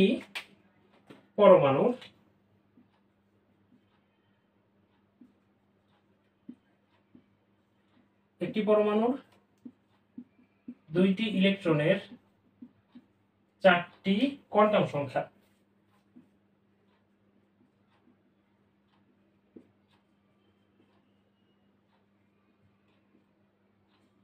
কখনো এক হতে পারে না, একই হবে না। আরেকটা জিনিস খেয়াল করো, এখানে আউফবাউ নীতির সর্বনিম্ন স্তর থেকে সর্বোচ্চ স্তরে যাওয়ার যে ব্যাপারটা, এই জিনিসটা নির্ণয় করা যায় n+l সূত্র মেনে। এটাকে n+l নীতিও বলে। এটা হচ্ছে আউফবাউয়ের বিকল্প নীতি, বিকল্প হিসেবে ইউজ করা হয় n+l নীতি। এটা দিয়ে আমরা আইডেন্টিফাই করতে পারি। চলো এটা এমসিকিউ তাহলে কি হবে, ভিন্ন ভিন্ন শক্তি স্তরে অর্থাৎ সর্বনিম্ন কোনটা সর্বোচ্চ কোনটা এই সকল ক্ষেত্রে আমরা কোন নীতি অনুসরণ করি, আউফবাউ নীতি অনুসরণ করি। পরের প্রশ্নে চলে যাই আমরা, নিচের কোনটি আউফবাউ নীতির বিকল্প রূপ? দেখো মাত্র আমরা আলোচনা করলাম n+l নীতি, অপশন গ হচ্ছে সঠিক উত্তর। পরের প্রশ্নে যাই আমরা, ইলেকট্রন দ্বারা পূর্ণ হওয়ার জন্য অরবিটালের কোন ক্রমটি সঠিক? এটার ক্ষেত্রে আমরা দেখো সঠিক উত্তর অপশন বি হবে। সো অপশন বি এরটাই আমি দেখাই। 4s এর ক্ষেত্রে 4+0, তারপর 3d এর ক্ষেত্রে 3+2, এরপর 4p এর ক্ষেত্রে 4+1, আর 5s এর ক্ষেত্রে 5+0। এটার ক্ষেত্রে 4, এটার ক্ষেত্রে 5, এটার ক্ষেত্রে হচ্ছে 5, এটার ক্ষেত্রেও 5। কিন্তু 5 হওয়ার পরেও দেখো যদি এরকম হয় n+l সমান হয়ে যায়, সেক্ষেত্রে আমরা খেয়াল করি যে কক্ষপথ কোনটার কম সেই ক্ষেত্রে আগে প্রবেশ করবে। এই কারণে 3d আগে প্রবেশ করবে, দেন 4p, এরপর 5s। সো এই কারণে অপশন বি হচ্ছে সঠিক উত্তর। বাকিগুলো যদি আমরা খেয়াল করি তাহলে n+l নীতি অনুযায়ী বাকিগুলো মানবে না। পরের প্রশ্নে যাই আমরা, উচ্চ শক্তির অরবিটাল নিচের কোনটি? সবগুলাই যদি খেয়াল করি, 3d এর বেলায় 3+2, 4f এর বেলায় হচ্ছে 4+3, 5p এর বেলায় 5+1, আর লাস্টে হচ্ছে 6+0।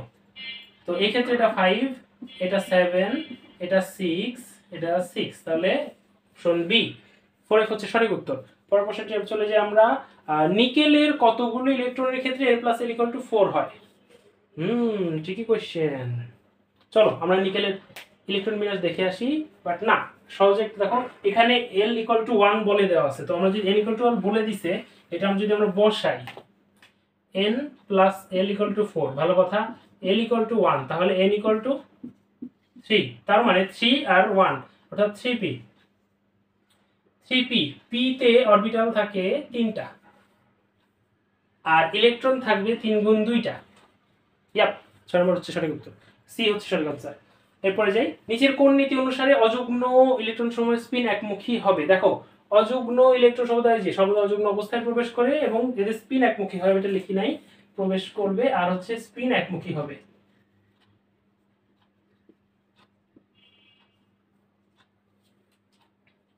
তো হুন্ডের নীতি হচ্ছে সঠিক উত্তর। পরের প্রশ্নে চলে যাই আমরা, নিম্নের কোন মৌলটির ব্যতিক্রমী ইলেকট্রন বিন্যাস দেখায়? একটু খেয়াল রাখবা, ক্রোমিয়াম, কপার, এই দুইটা হচ্ছে ক্রোমিয়াম 24, কপার 29। এর বেলায় 3d4 হবে, এর বেলায় 3d5 হবে, এর বেলায় 3d10 হবে, 4s1 হবে, 4s1 হবে। হ্যাঁ, পরের প্রশ্নে চলে যাই। নিচের কোনটি ইলেকট্রন বিন্যাস সাধারণ নিয়মের ব্যতিক্রম? এটা তোমরা অলরেডি জেনেই ফেলেছো, সঠিক উত্তর হচ্ছে ক, ক্রোমিয়াম। পরের প্রশ্নে যাই। হ্যাঁ, এটা কোন মৌলের ইলেকট্রন বিন্যাস? এটা দেখো সঠিক উত্তর হচ্ছে অপশন ক, কপার। এরপরের প্রশ্নে আমরা যাই, হুন্ডি নীতি কোনটির ক্ষেত্রে প্রযোজ্য নয়? সঠিক, সুন্দর একটা প্রশ্ন করছে, আমি একটু বোর্ডটা ক্লিন করে নিই। কোনটির ক্ষেত্রে হুন্ডের নীতি প্রযোজ্য নয়? হুন্ডের নীতি প্রযোজ্য নয় যাদের শেষ কক্ষপথে s অরবিটাল রয়েছে। এখানে অপশন এ হচ্ছে সঠিক উত্তর। এরপরে দেখো এরকম আরেকটি এমসিকিউ পাবো আমরা, নিচের কোন অরবিটালটি হুন্ডের নীতি প্রদর্শনে অক্ষম? s অরবিটাল, এটা আমরা একটু পেয়েছি রাজশাহী বোর্ড 2021। এরপরে প্রশ্নটি দেখি, নিচের কোনটির ক্ষেত্রে হুন্ডের নীতি প্রযোজ্য নয়? দেখো নিচের কোনটির ক্ষেত্রে হুন্ডের নীতি প্রযোজ্য? দেখো প্রথম অপশন ক এর বেলায় সোডিয়ামের ক্ষেত্রে আমরা জানি 11 না, তো এটা 3s1। এরপর এটা দেখো হিলিয়াম, এটা হচ্ছে 2s2 হবে। এরপর অক্সিজেনেরটা হচ্ছে p তে যাবে, এরপরে বেরিলিয়ামেরটা হচ্ছে s এ যাবে। এই কারণে এটার সঠিক উত্তর হচ্ছে অপশন গ, কারণ বাকি সবগুলো শেষ কক্ষপথ s অরবিটাল, শুধুমাত্র অক্সিজেনের বেলায় এটা p তে, কারণ সঠিক উত্তর হচ্ছে গ। এর পরের প্রশ্নটিতে আমরা চলে যাচ্ছি। হ্যাঁ, পরের প্রশ্নতে যাচ্ছে না কেন? ও আচ্ছা, টপিক শেষ। আচ্ছা, হ্যাঁ, আমরা পরের টপিকে চলে যাই, বর্ণালী নিয়ে আলোচনা। তো আমরা একটু চলো বেসিকটা নিয়ে আলোচনা করে আসি। বর্ণালী একটা দারুণ টপিক, এই গুণগত রসায়ন অধ্যায়ের একটি অন্যতম গুরুত্বপূর্ণ টপিক, যার গুরুত্ব অপরিসীম। সিকিউ পর্যন্ত চলে গেছে, এখান থেকে ভালোই সিকিউ আসে। প্রশ্নটি দেখি আমরা, বর্ণালী বিকিরণের ক্ষেত্রে কোন সিরিজ ব্যতিক্রম। চলো আমরা বর্ণালীর বেসিকটা দেখে আসি। এটা একটা ধরুন নিউক্লিয়াস, এর পাশে একটা কক্ষপথ, আরেকটা কক্ষপথ, আরেকটা কক্ষপথ। কি হয়, একটা ইলেকট্রন সাপোজ এখানে ছিল, ধর একটা ইলেকট্রন এখানে ছিল, সে কিছু শক্তি গ্রহণ করে, দেন সে জাম্প করে একটা উচ্চতর কক্ষপথে চলে যায়। কিছুক্ষণ পর সেই শক্তিটা বিকিরণ করে, দেন আবার নিজের কক্ষপথে ফেরত চলে আসে। এই যে শক্তিটা বের করে দেয় ডেল এইচ, অর্থাৎ এই কক্ষপথের শক্তি, এই কক্ষপথে থাকতে যে শক্তিটা ছিল আবার নিজের কক্ষপথে ব্যাক করে যে শক্তিটা রয়েছে, তাদের ডিফারেন্সটা ডেল ই, সরি ডেল এইচ না ডেল ই। এই ডেল ই বা এই শক্তিটা আমরা বিকিরণ হিসেবে দেখতে পাই।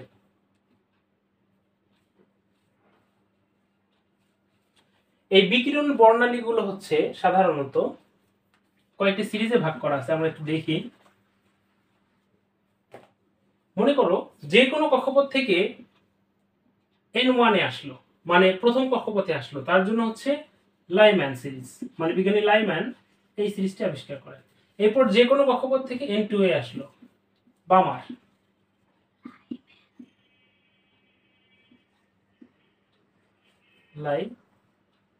লাইম্যান, আচ্ছা আমি লাইম্যান লিখে ফেলছি, সরি,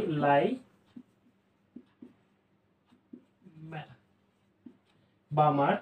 এরপর N3 তে আসলে প্যাসচেন, N4 এ আসলে ব্রাকেট, N5 এ আসলে ফুন্ড অথবা ফান্ড, এটা বললেই হয়, আমরা ফুন্ড লিখলাম। N6 এ গেলে হ্যামফ্রিস। যদিও এত তোমাদের লাগবে না, তোমাদের হচ্ছে সর্বোচ্চ হচ্ছে এই ব্র্যাকেট পর্যন্তই আসে, এত প্যারা খাওয়া লাগে না। তো যে কোনো কক্ষপথে যদি প্রথম কক্ষপথে আসে তাহলে সেটাকে লাইম্যান সিরিজ বলে, দ্বিতীয় কক্ষপথে আসলে বামার, তৃতীয়তে প্যাসচেন, ব্রাকেট, ফুন্ড, হামফ্রিস, এই সিরিয়াল অনুযায়ী। লাইম্যান সিরিজের ক্ষেত্রে আলোগুলো সব হয় ইউভিতে, বামারের ক্ষেত্রে হয় দৃশ্যমান, আর প্যাসচেন হয় আয়ার, বাকি সবগুলো আয়ার, বাকি সবগুলো হচ্ছে আয়ার। তো এই ক্ষেত্রে বর্ণালী বিকিরণের ক্ষেত্রে কোন সিরিজটি ব্যতিক্রম, দেখো ব্রাকেট দেখো সে আয়ার দেয়, প্যাসচেন হচ্ছে আয়ার দেয়, বামার হচ্ছে দৃশ্যমান আলো দেয়, আর হামফ্রিস আছে, একটা বানান একটা দিলেই হয়, এটা আয়ার। তার মানে বাকি সবগুলো আয়ার রশ্মি বিকিরিত করে, কিন্তু বামার হচ্ছে দৃশ্যমান আলো বিকিরণ করে, এই কারণে সঠিক উত্তর হচ্ছে বামার। পরের প্রশ্নটিতে আমরা যাই, দেখো হাইড্রোজেন পরমাণু প্রণালীর কোন সিরিজটি অতি বেগুনি অঞ্চলে দেখা যায়। দেখো আমরা পড়লাম মাত্র লাইম্যান সিরিজ, সঠিক উত্তর হচ্ছে লাইম্যান। আচ্ছা পরের প্রশ্নটিতে যাই আমরা, হাইড্রোজেন পরমাণুর বর্ণালীতে প্যাসচেন সিরিজ সৃষ্টি হয়। দেখো প্যাসচেন সিরিজে আয়ার পাওয়া যায়, প্যাসচেন সিরিজে N3 তে আসলে, হ্যাঁ, তো আয়ার হচ্ছে, আয়ারের বাংলা হচ্ছে অবলোহিত, সঠিক উত্তর হচ্ছে অপশন গ, অবলোহিত। এরপর কোনটি দৃশ্যমান বর্ণালী দেয়, বামার সিরিজ দৃশ্যমান বর্ণালী দেয়, সঠিক উত্তর হচ্ছে অপশন বি, বামার সিরিজ। এরপর হচ্ছে লাইম্যান বর্ণালী সিরিজ তড়িৎ চুম্বকীয় বিকিরণের কোন ক্ষেত্রে, ওই তো ইউভি, লাইম্যান হচ্ছে ইউভিতে দেয়। এরপরের প্রশ্নে যায়, শক্তি বিকিরণের ক্ষেত্রে ইলেকট্রন দ্বিতীয় শক্তি স্তরে ফিরে আসে, যদি 2 এ আসে তাহলে বামার দেয়, দৃশ্যমান আলো, বামার, সঠিক উত্তর হচ্ছে গ, অপশন গ। এরপর ইলেকট্রনের 3 থেকে 2 ধাপান্তরিত হলে বামার সিরিজ পাবো আমরা, সঠিক উত্তর হচ্ছে অপশন খ, বামার। ইলেকট্রনের তৃতীয় শক্তি স্তরে ফিরে আসলে, 3 এ আসলে প্যাসচেন, আমরা প্যাসচেন পাবো। এরপর আমরা দেখি প্যাসচেন সিরিজের 3 এ আসলে, আমরা মাত্রই পড়লাম। এরপর ইলেকট্রনের কোন স্থানান্তরে বামার সারি, বামার আমরা জানি 2 এ ফেরত আসলে, সো দেখো এখানে লাস্টে একটা 2 এ আছে, হচ্ছে অপশন খ আর অপশন গ। কিন্তু খ আর গ দুটোই হচ্ছে আমাদের বামার সিরিজের জন্য। একটা মজার দেখো ব্যাপারটা, মজার বিষয়টা, লাইম্যান বামারের তৃতীয় রেখার জন্য, দেখো বামার সিরিজের তৃতীয় রেখার জন্য, দেখো বামারের ক্ষেত্রে N2 অর্থাৎ 2 এ আসতে হবে, আর তৃতীয় রেখার জন্য 2 + 3 5 থেকে আসতে হবে। মানে যত নম্বর রেখা সেটাকে যদি আমি ফাইনাল কক্ষপথের সাথে যোগ দিই তাহলে আমার ইনিশিয়াল কক্ষপথটা পাওয়া যাবে। এক্ষেত্রে 5 থেকে আসতে হবে, সঠিক উত্তর হচ্ছে অপশন গ, N5 থেকে N2 তে আসলে আমি তৃতীয় সারি পাবো। এবার আমরা পরের প্রশ্নটিতে যাই, দেখি পরমাণুর তৃতীয় কক্ষপথে একটি ইলেকট্রনের জন্য কৌণিক ভরবেগের মান নির্ণয়ের সমীকরণ কোনটি? চলো এটার বেসিকটা একটু দেখে নেই। আমি এটা মুছে দিচ্ছি, আশা করি আর সামনে আমাদের লাগবে না। এটা অনেকগুলো এমসিকিউ হয়েছে এটা।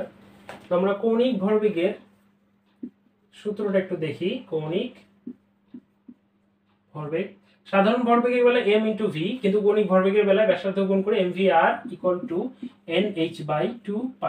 এই সূত্রটি ব্যবহার করে আমরা কি করব? h হচ্ছে প্লাঙ্কের ধ্রুবক, যার মান হচ্ছে 6.624 × 10⁻34 জুল সেকেন্ড। এটা হচ্ছে SI একক, যেটা আমাদের বেশি ইউজ করা হবে। তো আমরা দেখি এই ক্ষেত্রে সঠিক উত্তর হচ্ছে mvr = তৃতীয় কক্ষপথের জন্য n এর মান 3, এর মান 3 হলে 3h/2π। সো সঠিক অ্যান্সার হবে আমাদের অপশন সি। হ্যাঁ, পরের প্রশ্নে যাই আমরা, তাড়াতাড়ি করে শেষ করি সব। বোরনের শেষ ইলেকট্রনের কৌণিক ভরবেগ কত? বোরন দেখো, শেষ ইলেকট্রন বোরনের 1s2 2s2 2p1। তো এই ক্ষেত্রে 2 n এর মান যদি আমরা বসাই তাহলে 2h/2π, আলটিমেটলি h/π। সঠিক উত্তর হচ্ছে অপশন ডি, h/π। তারপরে দেখি আমরা বোরনের শেষ কক্ষপথের কৌণিক ভরবেগ, এটা মাত্র আমরা সলভ করলাম, এটা আরেকবার এসেছে, অপশন ডি, h/π।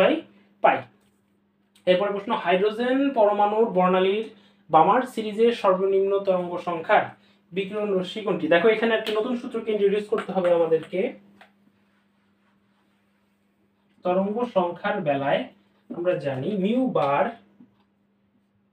সমান RH z² × 1/n। এখানে একটা মজার ব্যাপার দেখো, ফাইনাল মাইনাস ইনিশিয়াল 1 2 3 অনেকে কনফিউশন লাগতে পারে যে 1 আগে দিব, n1 আগে হবে না n2 আগে হবে। তো মূল কথা হচ্ছে ফাইনাল মাইনাস ইনিশিয়াল। এখানে যেহেতু বলছে সর্বনিম্ন তরঙ্গ সংখ্যা, মানে তরঙ্গ সংখ্যা যদি আমি সর্বনিম্ন চাই তাহলে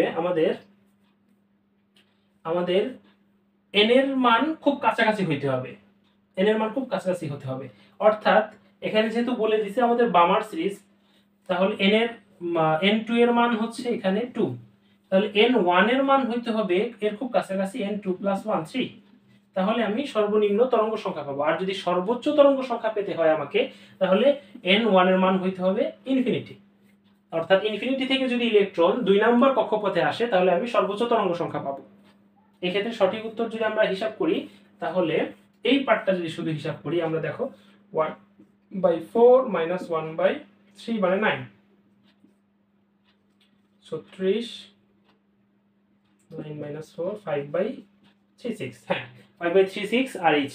আর এই ক্ষেত্রে যেহেতু হাইড্রোজেন ছিল, z এর মান হচ্ছে 1। ওকে, রিডবার্গ ধ্রুবক RH এর মান কত? RH এর মান, রিডবার্গ ধ্রুবকের মান দেখো, একটু খেয়াল রাখো, এটা সংক্ষেপে মনে রাখা যায়। আমি দুটোই বলে দিচ্ছি, 1.09678 10⁻⁻7 per metre, sorry 10⁻7 per metre. আর যদি আমি এটাকে সেন্টিমিটারে নিতে চাই তাহলে 10⁻5 পার সেন্টিমিটার। অনেক সময় সেন্টিমিটারে কত চেয়ে থাকে। দেখো পরের প্রশ্নটি, প্লাঙ্কের ধ্রুবকের মান কত? আমরা অলরেডি ম্যাথটার মধ্যে করেছিলাম। h এর মান আমি লিখেছিলাম, হয়তো মুছে ফেলেছি, আবার লিখে দিচ্ছি, 6.624 × 10⁻⁻34 জুল সেকেন্ড। এটা হচ্ছে প্লাঙ্কের ধ্রুবক h এর মান। এইসব ধ্রুবকের মান কিছুটা মুখস্থ রাখা আসলে ম্যাথ করতে করতে হয়ে যায়, সো এক্সট্রা কষ্ট করে মুখস্থ করা লাগে না। আবার পরে এমসিকিউতে চলে যায়। স্বাভাবিক অবস্থায় হাইড্রোজেন পরমাণুর আবর্তনটো ইলেকট্রনের কৌণিক ভরবেগ কত? দেখো এই ক্ষেত্রে আমরা যদি ম্যাথটা করি, mvr = nh/2π, রাইট? আচ্ছা, ডিরেক্টলি আমরা করি nh/2π, nh/2π।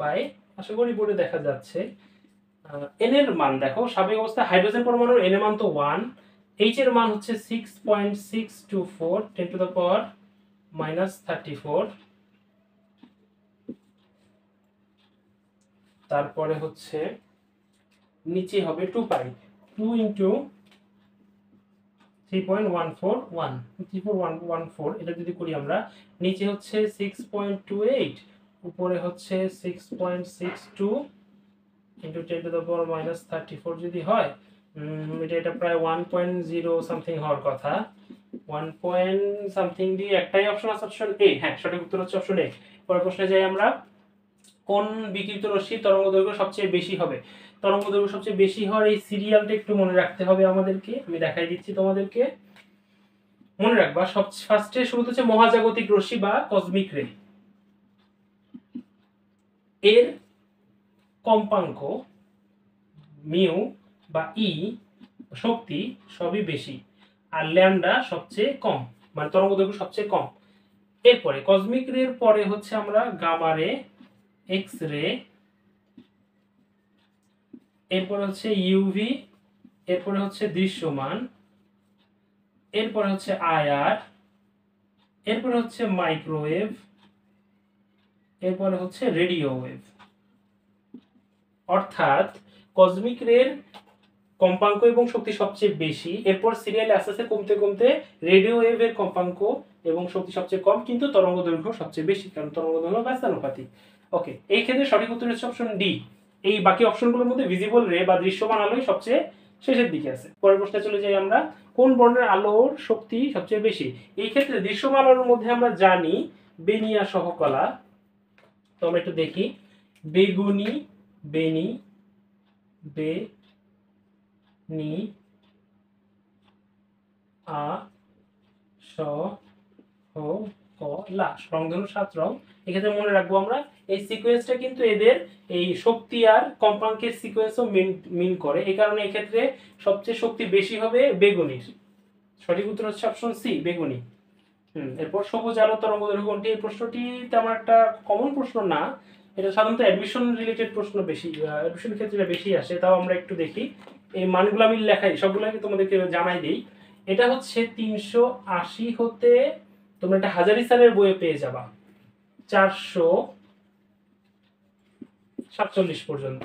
নীলের ক্ষেত্রে 447 না, এটা হচ্ছে 424। এক্ষেত্রে 424 থেকে 450। আসমানির ক্ষেত্রে 450 থেকে 500। সবুজের ক্ষেত্রে 500 থেকে 575। এরপর হলুদের ক্ষেত্রে 575 থেকে 590। এরপরে কমলার ক্ষেত্রে, দাঁড়াও একটু মুছে নিই এটা।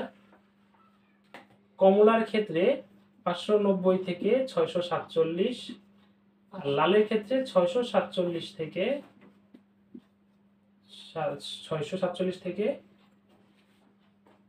780। এই হচ্ছে তরঙ্গদৈর্ঘ্যের রেঞ্জটা। এটার মধ্যে আমাদের প্রশ্ন এসেছে কত? সবুজ একটা, অপশন গ, 500 থেকে 575। ওকে, এবার চলে যাই আমরা পরবর্তী টপিকে। জাল পাসপোর্ট শনাক্তকরণে কোনটি ব্যবহৃত হয়? একটু খেয়াল রাখবো আমরা। আমি বোর্ডটা পরিষ্কার করি, আশা করি টপিকগুলো আর লাগছে না এখন আর। জাল পাসপোর্ট শনাক্তকরণের ক্ষেত্রে একটু খেয়াল রাখবো, ইউভি রশ্মি ব্যবহৃত হয়।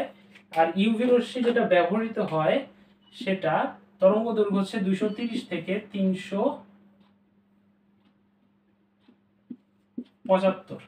এই তরঙ্গ দৈর্ঘ্য ন্যানোমিটার। অফকোর্স এগুলো সবগুলো কিন্তু ন্যানোমিটার। এই রেঞ্জে ইউভি রশ্মিটা জাল পাসপোর্ট শনাক্তকরণে ব্যবহার করা হয়। পরের প্রশ্নে চলে যাই আমরা। হ্যাঁ, ওয়াইফাইতে কোন অঞ্চলের তড়িৎ চৌম্বকীয় বিকিরণ ব্যবহৃত হয়? এটা হচ্ছে মাইক্রোওয়েভ। মাইক্রোওয়েভ লেন্থে এটা ওয়াইফাই ক্ষেত্রে ইউজ করা হয়। পরের প্রশ্নটিতে চলে যাই। চিকিৎসা বিজ্ঞানে ফিজিওথেরাপিতে কোনটি ব্যবহৃত হয়? একটু খেয়াল রাখবা, আইআর। আইআর এর মধ্যে 3টা পার্ট আছে, নিয়ার, মিডল, ফার। একটু খেয়াল রাখবা, আমরা একটু খেয়াল রাখবো। এগুলোর মধ্যে সবগুলো চিকিৎসা ক্ষেত্রে ব্যবহৃত হয়, স্পেশালি ফিজিওথেরাপিতে ব্যবহৃত হয়। ফিজিওথেরাপিতে এই আয়ার ইউজ করা হয়। আমাদের বডি থেকেও আয়ার নির্গত হয়, আমাদের বডি থেকে আয়ার রশ্মি বিকিরিত হয়। মানব শরীর থেকে আয়ার রশ্মি বিকিরিত হয়। এটা হচ্ছে মূলত তাপ শক্তি, তাপ রূপে বের হয়, তাপ শক্তি রূপে বের হয়। এরপরের প্রশ্নটিতে চলে যাই। কোন রশ্মির তরঙ্গদৈর্ঘ্য অধিক? হ্যাঁ, এই ক্ষেত্রে দেখো, সিকোয়েন্সটা আমি মুছে ফেলেছি। ইউভি রশ্মি, এক্স রে রশ্মি, মাইক্রোওয়েভ, আইআর। মাইক্রোওয়েভটা আইআর এর পরে, সো মাইক্রোওয়েভ হচ্ছে তরঙ্গদৈর্ঘ্য সবচেয়ে বেশি হবে, আর কম্পাঙ্ক আর শক্তি সবচেয়ে কম হবে। জাল টাকার শনাক্তকরণ ব্যবহৃত 300, আমি লিখে দিছি। তোমার 230 থেকে 375 ন্যানোমিটার। এটা হচ্ছে ইউভির ভিতরে স্পেশাল যে পার্টটা ইউজ করা হয়। আর নরমালি ইউভির রেঞ্জ হচ্ছে অপশন এ 10 থেকে 380, এটা হচ্ছে ইউভি রশ্মির তরঙ্গ দৈর্ঘ্যের রেঞ্জ, কিন্তু তার মধ্যে থেকেও এই 230 থেকে 375টা ইউজ করা হয় জাল টাকা শনাক্তকরণে। আচ্ছা, পরের প্রশ্নে চলে যাই। ব্রাকেট সিরিজ কোন অঞ্চলে পারমাণবিক বর্ণালী সৃষ্টি করে? Brackett Lyman, Balmer, Paschen Brackett. আমরা জানি এটা আয়ার অবলোহিত রশ্মি, আমরা একটু আগে পড়েছি। পরের প্রশ্ন, আয়ার রশ্মি দেহের তাপমাত্রা হ্রাস করে না, তাপমাত্রা বৃদ্ধি করে, কারণ বাড়ে। এনজাইমের কার্যকারিতা হ্রাস করে, না এটা আসলে তাপমাত্রা অনেক বেশি বেড়ে গেলে তখন আয়ার রশ্মি আমাদের বডি থেকে বের হয়ে যায়, বিকৃত করে। ধমনীয় শিরা প্রশস্ত করে, হ্যাঁ তাপমাত্রা বাড়লে ফিজিওথেরাপির ক্ষেত্রেও কিন্তু এটা হেল্পফুল, মনে রেখো। ধমনীয় শিরা প্রশস্ত করে, এটা সঠিক উত্তর আয়ার রশ্মির বেলায়। পরের প্রশ্নে চলে যাই। আপতিত রশ্মি ইউভি আসল টাকা, বিকিরিত রশ্মি আমরা দেখে বুঝতে পারি, তাহলে এটা কি? এটা হচ্ছে খেয়াল রাখবা বেসিক জাল টাকা শনাক্তকরণের, যে টাকায় আমি ইউভি দিলাম, টাকা আমাকে কি দিল জানো? দৃশ্যমান আলো। যদিও এটা দৃশ্যমান আলো বলতে ওই ইউভি রেঞ্জের আশেপাশেই দেয়, বাট তাও বেগুনি রশ্মির আশেপাশে কিছু পাবো, সো সেটা পাবো দৃশ্যমান রেঞ্জে। এই কারণে সঠিক উত্তর অপশন বি, 380 থেকে 780 ন্যানোমিটার তরঙ্গদৈর্ঘ্য। পরের প্রশ্নে চলে যাচ্ছি আমরা। ক্যান্সার আক্রান্ত কোষ শনাক্তকরণের ক্ষেত্রে এক্স রে ইউজ করা হয়, আমরা জানি আমাদের এক্স রে করাতে হয় বিভিন্ন ক্ষেত্রে, স্পেশালি ক্যান্সারের শনাক্তকরণের ক্ষেত্রে এটা খুব হেল্পফুল হয়। পরের প্রশ্নে যাচ্ছি আমরা। দৃশ্যমান আলোর তরঙ্গদৈর্ঘ্য কত ন্যানোমিটার? এটা অলরেডি তোমরা জানো, 380 থেকে 780, খুবই কমন একটা প্রশ্ন। তারপরে যাই আমরা। আইআর এর প্রভাবে কি ঘটে? রক্ত সঞ্চালন হ্রাস ঘটে, ধমনী শিরা প্রশস্তকরণ হয়, অঙ্গ প্রতিস্থাপন হয়, আর দেহের তাপমাত্রা হ্রাস পায়। এটা আমরা একটু আগে সলভ করেছি চট্টগ্রাম বোর্ড 2022-এর। এই প্রশ্নটার উত্তর তোমরা আমাদেরকে কমেন্ট সেকশনে জানিয়ে দাও। পরের প্রশ্নে চলে যাচ্ছি আমরা। কোন রশ্মি মানব শরীর থেকে নির্গত হয়? এটাও আমি বলেছি, বাট এই ক্ষেত্রে দেখো নিয়ার মিডল ফার কোনটা অ্যাকচুয়ালি আমাদের মানব বডি থেকে নির্গত হয়? এটা চট্টগ্রাম বোর্ড 2015 প্রশ্ন। আমাদের বডি থেকে মিডল আয়ার বিহিত হয়। এবার আমরা পরের প্রশ্নে চলে যাই। এমআরআই কি? এমআরআই কি? ফুল ফর্মটা কি? Magnetic resonance imaging. But actually এটা কি ক্ষেত্রে মেনটেন করে, মানে কোন প্রযুক্তি ব্যবহার করে এটা এই মেশিনটা কাজ করে? এটা হচ্ছে অপশন, দেখো option C, nuclear magnetic resonance, বা বাংলায় বলতে গেলে নিউক্লিয়ার চৌম্বকীয় অনুকরণ। অনুকরণ লিখছে, ও হ্যাঁ, এটা অপশন না, সঠিক উত্তর হচ্ছে চুম্বকীয় অনুরণন প্রতিচ্ছবিকরণ। এটা খেয়াল রেখো, বানান ভুল কিন্তু না, এটা ইচ্ছা করে দেওয়া। এটা সঠিক অপশন খ, চুম্বকীয় অনুরণন প্রতিচ্ছবিকরণ, ম্যাগনেটিক রেজোনেন্স ইমেজিং। নিচের উদ্দীপকের আলোকে পরবর্তী দুটি প্রশ্ন উত্তর দাও। আচ্ছা দেখি প্রশ্নটি কি হয়েছে। একটা গ্রাফ দেওয়া আছে, দেখতে পাচ্ছ। 200 গ্রাম NH4Cl এর সম্পৃক্ত দ্রবণে 50 ডিগ্রি সেলসিয়াস থেকে 25 ডিগ্রি সেলসিয়াস তাপমাত্রায় ঠান্ডা করলে কত গ্রাম NH4Cl কেলাসিত হবে? এই ধরনের প্রশ্ন কিন্তু মাঝে মাঝে দেখবা তোমরা সিকিউতেও চলে আসে, গ নাম্বার প্রশ্নে। এটা খুবই কমন একটা প্রশ্ন। আর এটা হচ্ছে দ্রাব্যতার একদম বেসিক কনসেপ্ট। যখন দ্রাব্যতার একক মোল পার লিটার ছিল না, তখন দ্রাব্যতা মাপা হতো গ্রাম পার 100 গ্রাম, আর এই 100 গ্রামটা ছিল টোটাল দ্রবণের। মানে আমি যদি একটু বেসিক নিয়ে আলোচনা করি এটা, তাহলে খেয়াল করবা যে 100 গ্রাম দ্রবণে যত গ্রাম দ্রব থাকতো তাই হচ্ছে তার দ্রাব্যতা। এটা হচ্ছে আগের কনসেপ্ট, মানে মোল পার লিটারের আগেকার কনসেপ্ট। এটা এই কনসেপ্টটা দিয়ে ম্যাথটা সলভ করতে হবে। চলো শুরু করি আমরা ম্যাথটা। খেয়াল করো, গ্রাফটা থেকে যদি আমরা হিসাব করি, তাহলে 50 ডিগ্রি সেলসিয়াসের জন্য আমরা দ্রাব্যতা পাবো 60, অর্থাৎ টোটাল দ্রবণটা হবে 160।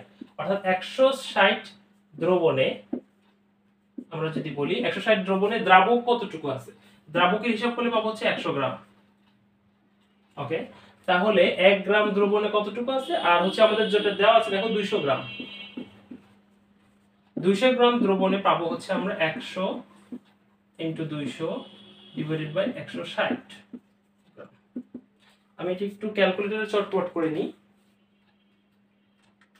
100 ইনটু 200 ডিভাইডেড বাই 160, 125। 125। এবার খেয়াল করে, এটা হচ্ছে 125, এটা হচ্ছে আমাদের দ্রাবক।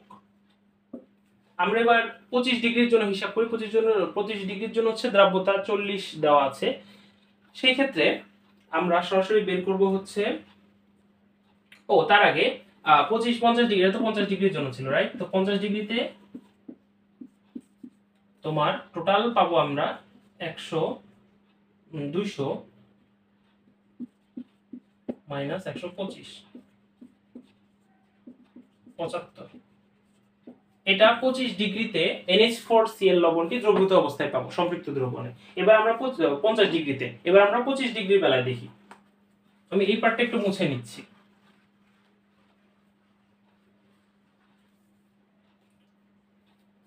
100, এটা 25 ডিগ্রির বেলায় 100 গ্রাম দ্রাবকে দ্রবীভূত থাকে 40 গ্রাম দ্রব। ওকে, তাহলে একে কত, আর আমাদের যেটা আসছিল 125 গ্রাম দ্রাবকে কত, এটা যদি আমরা হিসাব করি 40 গুণ 125 ডিভাইডেড বাই 100 গ্রাম, দেখি কত আসে। 40 ইন্টু 125 ডিভাইডেড বাই 100, এটা आंसर আসে 50। দেখো আমরা 50 ডিগ্রিতে পেয়েছিলাম 75, আর 25 ডিগ্রিতে পাচ্ছি আমরা 50। তাহলে দ্রবীভূত হবে হচ্ছে 75 মাইনাস 50 সমান 25। এটা হচ্ছে কারেক্ট आंसर, অর্থাৎ অপশন ক 25। এবার আমরা পরের প্রশ্নে চলে যাই। এই পরের প্রশ্নটি, একটি লবণে 30 ডিগ্রি সেলসিয়াস তাপমাত্রায় দ্রাব্যতা 25 হলে 50 মিলিলিটার সম্পৃক্ত দ্রবণে দ্রবের পরিমাণ নির্ণয় করো। দেখো এটাও সিমিলার টাইপের একটা প্রশ্ন, বাট ততটা বড় হবে না আশা করি। আমরা দ্রাব্যতা কত দেওয়া আছে আমাদের, 30 ডিগ্রিতে দ্রাব্যতা দেওয়া হচ্ছে 25, তার মানে 100 গ্রাম যদি দ্রাবক হয় আর 25 গ্রাম যদি দ্রব হয়, তাহলে 125 গ্রাম দ্রবণে দ্রব আছে 25, আর 50 মিলিলিটার, আচ্ছা তোমাদেরকে বলা হয় নাই গ্রাম, 1 গ্রামের আয়তন হচ্ছে 1 মিলিলিটার। তো আমরা এটাকে ডাইরেক্টলি কনভার্ট করতে পারি যে 125 মিলিলিটার দ্রবণে 25 গ্রাম আছে, আমরা এইভাবে ডাইরেক্টলি কনভার্ট করতে পারি। এই ক্ষেত্রে হ্যাঁ, তাহলে 50 মিলিলিটার সম্পৃক্ত দ্রবণে 50 মিলিলিটার সম্পৃক্ত দ্রবণে হবে 25 গুণ 50 ডিভাইডেড বাই 125। দেখি এটা কত আসে, আমি আবার ক্যালকুলেটর এটা করে নিচ্ছি। 25 গুণ 50 ডিভাইডেড বাই 125, 10। হ্যাঁ, সঠিক উত্তর হচ্ছে অপশন ক 10 গ্রাম। ওকে, পরের প্রশ্নে চলে যাই। পরের প্রশ্নটিতে দেখো, 50 ডিগ্রি সেলসিয়াস তাপমাত্রায় KNO3 এর 100 গ্রাম সমৃদ্ধ দ্রবণকে বাষ্পীভূত করলে 50 গ্রাম অবশেষ পাওয়া যায়। ওকে, ওই তাপমাত্রায় KNO3 এর দ্রাব্যতা কত? আমাদের দ্রাব্যতা বের করতে বলছে। 50 ডিগ্রি সেলসিয়াস তাপমাত্রায় দেখো লবণটি 100 গ্রাম সম্পৃক্ত দ্রবণে, এটা একটা ইম্পর্টেন্ট ইনফরমেশন, 100 গ্রাম দ্রবণে বাষ্পীভূত করলে 50 গ্রাম অবশেষ পাওয়া যায়। 100 গ্রাম সম্পৃক্ত দ্রবণকে বাষ্পীভূত করলে 50 গ্রাম অবশেষ পাওয়া যায় ওই তাপমাত্রায়। তার মানে এখান থেকে 50 গ্রাম বাষ্প যদি উবে যায়, তাহলে লবণ বাকি থাকে 100 মাইনাস 50, অর্থাৎ 50 গ্রাম। তাহলে ওই তাপমাত্রায় কেন হচ্ছে দ্রাব্যতা হবে হচ্ছে 50 গ্রাম। অপশন ঘ হচ্ছে সঠিক উত্তর। এটা একটা ট্রিকি কোশ্চেন ছিল অ্যাকচুয়ালি। এবার আমরা পরের প্রশ্নে যাই। দ্রাব্যতা গুণফলের ক্ষেত্রে প্রথম অপশন হচ্ছে স্বল্প দ্রবণীয় লবণ হতে হবে। এটা সঠিক আনসার। দ্রবণের তাপমাত্রা নির্দিষ্ট হতে হবে, হ্যাঁ এটাও ঠিক আছে। অসম্পৃক্ত দ্রবণ হতে হবে, এটাতে একটু সমস্যা আছে, কারণ সম্পৃক্ত দ্রবণ হতে হয়। তাহলে অপশন 1 আর 2 মানে এ হচ্ছে সঠিক আনসার। এটা রাজশাহী বোর্ডে যেতে একটি প্রশ্ন ছিল। চলো আমরা পরবর্তী প্রশ্নে চলে যাই। হ্যাঁ, পরবর্তী প্রশ্নটা অনেক সুন্দর। আমরা দেখি ax2, এটাকে ভাঙলে আমরা পাবো হচ্ছে a plus 2 plus 2x minus, খুব ভালো কথা। দ্রাব্যতা s হলে দ্রাব্যতা গুণফল কত? এটার ক্ষেত্রে s, এটার ক্ষেত্রে 2s, so ultimately s 2s square 4s cube, এটা পাবো আমরা দ্রাব্যতা গুণফল। অপশন বি হচ্ছে সঠিক উত্তর। পরেরটিতে যাই আমরা। Cu3 PO4 2, এটার বেলায় সঠিক উত্তরটি দেখো, কপারের আয়ন আছে 3টা, তাহলে 3s কিউব, আর PO4 এর আয়ন আছে 2টা, তাহলে 2s স্কয়ার। সহজে শর্টকাটে বের করার নিয়ম। তাহলে এই ক্ষেত্রে হচ্ছে 27 s cube into 4s square, ultimately 108 s to the power 5 হচ্ছে সঠিক অ্যান্সার। পরের প্রশ্নটিতে চলে যাই আমরা।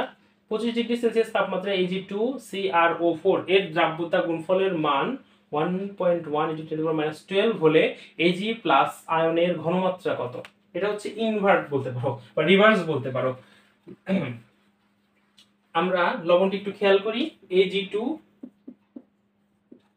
CrO4, এই ক্ষেত্রে একটু খেয়াল রাখবা Ag এটা তো আলাদা লবণ, সিলভার লবণটা থাকবেই, এটা দুইটা, প্লাস CrO4 এটাকে আলাদা আয়ন ধরতে হবে, CrO4 2 মাইনাস, এই ক্ষেত্রে তাহলে 2s, এই ক্ষেত্রে শুধু s, তাহলে 2s whole square into s, ultimately 4s cube, এর ভ্যালু দেওয়া আছে 1.1 10 টু দ্য পাওয়ার -12। এটাকে আমরা যদি ক্যালকুলেটরে s বের করতে চাই তাহলে সরাসরি আমি করি 1.1 × 10 to the power -12, okay, divided by 4, তারপর হচ্ছে cubic root answer 6.5 × 10 to the power -5, এটা হচ্ছে অপশন বি হচ্ছে সঠিক आंसर। ওকে, KCaOH2 এর দ্রাব্যতা দেওয়া আছে, KSP কত? সুন্দর একটি প্রশ্ন। CaOH2 এইটার ক্ষেত্রে আমরা পাবো Ca2+ পাবো আর OH পাবো দুইটা, তাহলে এটা S হবে, এটা 2S হবে। এর S এবং 2S হলে আলটিমেটলি 4s কিউব হবে, আমরা এর আগে দেখলাম। S এর ভ্যালু দেওয়া আছে, আমরা যদি সরাসরি ক্যালকুলেটরে এটা বসাই দেই তাহলে দেখো কি পাই আমরা, 4 × 0.03 কিউব, आंसर হচ্ছে 1.08 10 টু দ্য পাওয়ার -4, সি হচ্ছে সঠিক आंसर। আর পরের প্রশ্নে চলে যাই। অ্যালুমিনিয়াম হাইড্রোক্সাইডের দ্রাব্যতা গুণফল দেওয়া আছে, অ্যালুমিনিয়াম হাইড্রোক্সাইড কোয়েট, এটা খেয়াল রাখবে, অ্যালুমিনিয়াম হাইড্রোক্সাইড হচ্ছে AlOH3, তাহলে এটা হবে হচ্ছে S3s কিউব, মানে 27s টু দ্য পাওয়ার 4, এটা হচ্ছে KSP হবে। তো আমরা এটাতে যদি দ্রাব্যতা গুণফল দেওয়া আছে, দ্রাব্যতা চেয়েছে, তো এটা সমান সমান হচ্ছে 3.7, আমি তোমাদেরকে একটু ক্লিয়ার করে দেই, এটা 27s টু দ্য পাওয়ার 4 হচ্ছে 3.7 × 10 টু দ্য পাওয়ার -15 হলে s কত? এটার উত্তর তোমরা কমেন্ট বক্সে আমাদেরকে জানাও। আমরা পরের প্রশ্নে চলে যাই। 25 ডিগ্রি সেলসিয়াস তাপমাত্রায় KOH এর দ্রাব্যতা গুণফল দেওয়া আছে, KOH এর দ্রাব্যতা কত? হ্যাঁ, এটা একটা সিমিলার টাইপ প্রশ্ন, আমি তোমাদেরকে দিয়ে দিই, এটার অ্যানসারও তোমরা কমেন্ট বক্সে জানাবে। আমি হচ্ছে বিক্রিয়াটা দেখাই দিই, CaOH2 এটাকে ভাঙলে আমরা Ca2+ আর OH পাবো দুইটা, মানে এটা S, এটা 2S, তাহলে আলটিমেটলি হচ্ছে 4s কিউব, 4s কিউব সমান দেওয়া আছে 4.42 10 টু দ্য পাওয়ার -5, ওকে, এটার ক্ষেত্রে s বের করবা। পরের প্রশ্নে চলে যাই আমরা। Ag2CrO4 এর দ্রাব্যতা s হলে এর দ্রাব্যতা গুণফল কি হবে? এই প্রশ্নটা আমরা অলরেডি একবার করেছি সিমিলার, তাও এটা আরেকবার করে দিই। এটার ক্ষেত্রে আবার বলি দিই, Ag অর্থাৎ সিলভার CrO4 এর বেলায় 2Ag প্লাস আর CrO4 2-, এটাকে আলাদাভাবে, অর্থাৎ এই মূলকটাকে আলাদাভাবেই রাখতে হবে, সেই ক্ষেত্রে এটা হচ্ছে 2s, এটা হচ্ছে শুধু s, তাহলে 4s কিউব হচ্ছে সঠিক आंसर। পরের প্রশ্নে চলে যাই আমরা। নিচের উদ্দীপকের আলোকে পরবর্তী দুইটি প্রশ্নের উত্তর দাও। আয়রন 3 অক্সাইড মানে FeOH3 প্লাস HCl, হ্যাঁ ভালো কথা। তারপর হচ্ছে H2O তৈরি করছে, মানে আমি FeCl3 পাচ্ছি। এবার FeCl এর S যদি হয় তাহলে দ্রাব্যতা গুণফল কত? FeCl3 এর বেলায় যদি আমরা হিসাব করি তাহলে আমি এখানে দেখাই, এটা Fe3+ আর 3Cl-, মানে S একটা 3s একটা, তো S × 3s কিউব, আলটিমেটলি আমরা পাবো 27s টু দ্য পাওয়ার 4, সঠিক आंसर হচ্ছে অপশন সি। দেখো এটার ক্ষেত্রে AlF3 Al3+ আর হচ্ছে 3F-, তো এই ক্ষেত্রে s পাবো, এই ক্ষেত্রে 3s পাবো, তাহলে s × 3s cube ultimately 27s two the পাওয়ার 4, আর এটা দ্রাব্যতা দেওয়া আছে হচ্ছে 0.0002 মোল পার লিটার। আচ্ছা, এটাও লিখে দিই, মোল পার লিটার। এটা যদি আমরা ক্যালকুলেটরে বসাই তাহলে যেটা পাবো, এটার অ্যান্সার হচ্ছে 4.3 × 10⁻14। হ্যাঁ, অপশন বি হচ্ছে রাইট অ্যান্সার। ওকে, দেখি পরের প্রশ্নটি কি বলছে। সিলভার ক্লোরাইডের দ্রাব্যতা প্রতি লিটার জলীয় দ্রবণে 0.00015 গ্রাম হলে দ্রাব্যতা গুণফল কত? জলীয় দ্রবণে 0. গ্রাম প্রতি লিটার, গ্রাম পার লিটার এককে আমাদের দিয়ে দিচ্ছে সিলভার ক্লোরাইডের। AgCl এর ক্লোরাইডের দ্রাব্যতা প্রতি লিটারে অর্থাৎ 0.00015 গ্রাম পার লিটার। এখান থেকে আমাদেরকে মোল পার লিটারে আসতে হবে। তারপর হচ্ছে AgCl এর ক্ষেত্রে s স্কয়ার করে দিলে আমাদের অ্যান্সার চলে আসবে। তো এটার ক্ষেত্রে 0.00015 কে AgCl এর মোলার ভর দিয়ে ভাগ করে দিলে আমরা মোল পার লিটার পাবো। এই ম্যাথটি তোমরা আমাদেরকে করে দাও।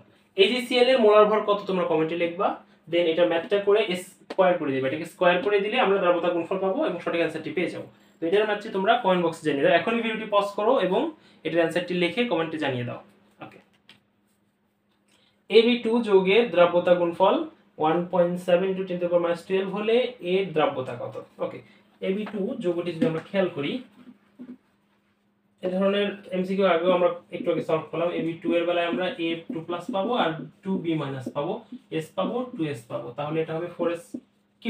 এই 4S3 এর বেলায় আমাদের দ্রাব্যতা গুণফল দেওয়া আছে, অর্থাৎ এটা সমান দেওয়া আছে 1.7 × 10⁻12। এখান থেকে আমাদের দ্রাব্যতা বের করতে হবে। আমরা সরাসরি যদি এটা করি 1.7 × 10⁻12 ভাগ 4 cubic root 7.52 × 10⁻5। হ্যাঁ, অপশন সি হচ্ছে রাইট অ্যান্সার। এবার আমরা পরের প্রশ্নটি চলে যাই। XY যৌগের দ্রাব্যতার ক্ষেত্রে কোনটি সঠিক? XY ক্ষেত্রে দ্রাব্যতার ক্ষেত্রে দেখো, XY এর দ্রাব্যতা গুণফলটাকে বের করে নিই আমরা। হ্যাঁ, XY একদম সিম্পল যৌগ, এদের বেলায় হচ্ছে x y মাইনাস। একটু খেয়াল রাখবা সব সময় প্রথম যৌগটার বেলায় প্লাস দিবা, যদি মনে না থাকে বা না জানো প্রথমটা প্লাস দিবা পরটা মাইনাস দিবা। এটা হচ্ছে যৌগ লেখার একটা সাধারণ ব্যাপার, যে প্রথমে হচ্ছে ক্যাটায়ন থাকে পরে হচ্ছে অ্যানায়ন পাশাপাশি বসে। এই ক্ষেত্রে এদের বেলায় s এবং s গুণ করলে s² হচ্ছে ksp, তাহলে s হচ্ছে √ksp, অর্থাৎ অপশন বি হচ্ছে সঠিক অ্যান্সার। হ্যাঁ, পরটিতে যাই আমরা। অ্যালুমিনিয়াম হাইড্রোক্সাইডের দ্রাব্যতা x হলে দ্রাব্যতা গুণাঙ্ক কত, মানে দ্রাব্যতা গুণফল কত? x দিয়ে করছি আমরা, s দিয়ে করি ও x দিয়ে করছি। এটা আগেও আমরা করছি, তাই না? এই ম্যাথটা আগেই করছি LOH দিয়ে।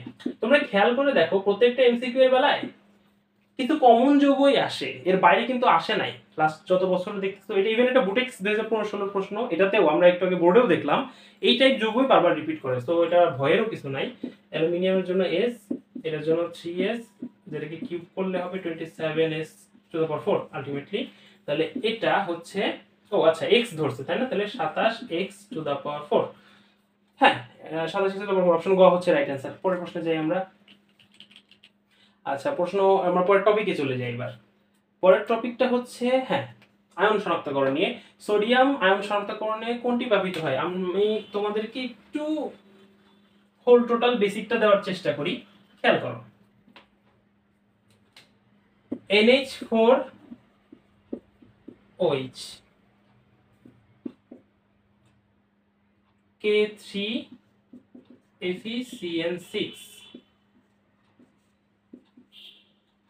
আবার K4টা আমি আচ্ছা এখানে লিখি,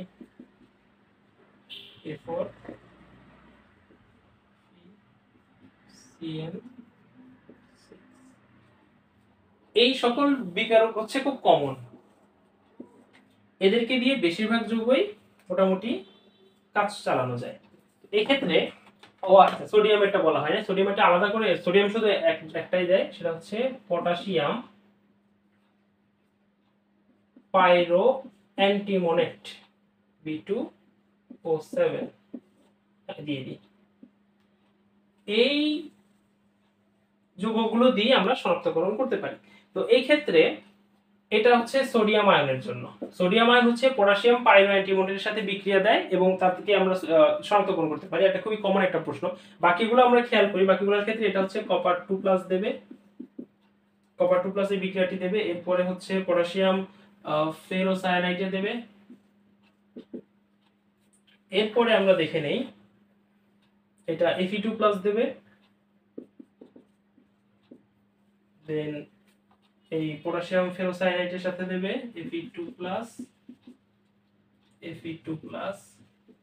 এটা Fe3+ ও দেবে, এটাও Fe3+ দেবে, Fe2+ দেবে, Fe3+ দেবে। এরপরে আরো কয়েকটা ব্যতিক্রম আছে, ব্যতিক্রম আমরা পরে যাচ্ছি। এটা অ্যালুমিনিয়াম 3+ দেবে, দেন এটা জিঙ্ক দেবে, জিঙ্ক 2+, এরপরে জিঙ্ক হচ্ছে এটাতেও দেবে ফেরোসায়ানাইড, জিঙ্ক 2+ এ দেবে। এরপরে হচ্ছে কপার ক্যালসিয়াম দেবে। এরপরে পটাশিয়ামটা সোডিয়ামটা আমরা দিছি, আর একটা হচ্ছে NH4Cl সেটা সামনে দিচ্ছি। এগুলো হচ্ছে ক্যাটায়নের জন্য ইন জেনারেল, এটা দিয়ে সবগুলাই পাবা যে এই সকল বিক্রিয়াতে তারা শনাক্তকরণ দেবে। এবার আমরা একটা রয়ে গেছে সেটা একটু দেখাই, এটা আমি পুরোটা ক্লিয়ার করে দেই, তারপর অ্যানায়নের কাছে চলে যাই। আরেকটা রয়ে গেছে হচ্ছে NH4 এর বেলায় হচ্ছে নেসলার বিকারকের সাথে দেবে। একটু খেয়াল রাখবা, নেসলার দ্রবণ বা নেসলার বিকারক, নেসলার ন দিয়ে দন্তান্ন NH4, অ্যামোনিয়াও N দিয়ে। এটা কমনলি মনে রাখার জন্য একটু হেল্প করে। যৌগটা অ্যাকচুয়ালি কি NaOH অথবা KOH এর সাথে পটাশিয়াম টেট্রা আয়োডো মার্কিউরেট, এটা হচ্ছে নেসলার দ্রবণ। এটার সাথে অ্যামোনিয়া বিক্রিয়া দিয়ে অ্যামোনিয়া হচ্ছে শনাক্তকরণ দেবে। আচ্ছা, এরপরে আমরা একটু অ্যানায়ন গুলোকে দেখে নেই। অ্যানায়নের বেলায় আমাদের হচ্ছে বই 3টা দেওয়া আছে। অ্যানায়নের বেলায় দেওয়া আছে হচ্ছে Cl, SO4 মাইনাস আর হচ্ছে কার্বনেট। একটু খেয়াল করি আমরা, Cl হচ্ছে সিলভার নাইট্রেটের সাথে বিক্রিয়া দেয়, কিন্তু ওরা দুইজন বেরিয়াম নাইট্রেটের সাথে বিক্রিয়া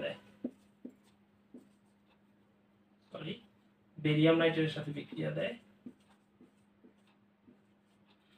এরপর পরবর্তীতে এদের সাথে যদি আমি HCl দেই তাহলে ও কোনো বিক্রিয়া দেয় না, কিন্তু ওর সাথে আমি যদি HCl দেই তাহলে ও কার্বন ডাই অক্সাইডের বুদবুদ দেয়, যার ফলে এটাকে আলাদাভাবে আইডেন্টিফাই করা যায়, কারণ এটা তো সেম বিক্রিয়া দেয় প্রাইমারি ভাবে।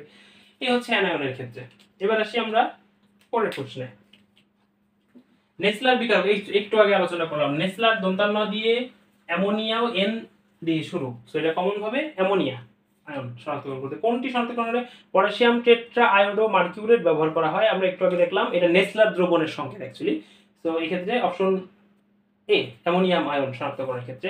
নিজের কোন ধাতুর শনাক্তকরণে দেখো এই যৌগটা পটাশিয়াম পাইরো অ্যান্টিমোনেট ইউজ করা হয়েছে। এটা একদম প্রথম প্রশ্নটাই ছিল সোডিয়াম, এটা দেখো চট্টগ্রাম বোর্ড 2023 এর প্রশ্ন, খুবই কমন প্রশ্ন এটি।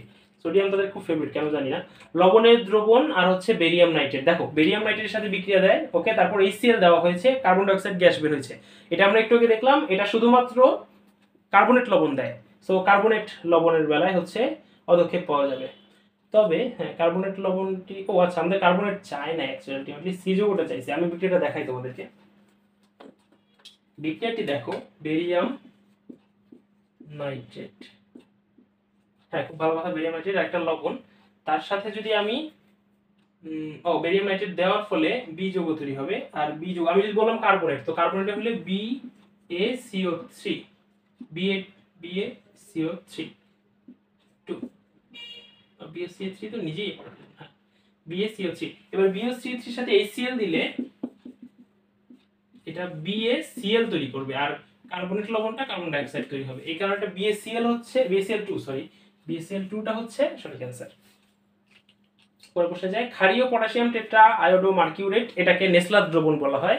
আমরা প্রথম দিকে একটু দেখলাম এটা অ্যামোনিয়াম, কারণ হচ্ছে নেসলার দন্তান্ন দিয়ে অ্যামোনিয়াম ও N দিয়ে সংক্ষেপে মনে রাখার জন্য।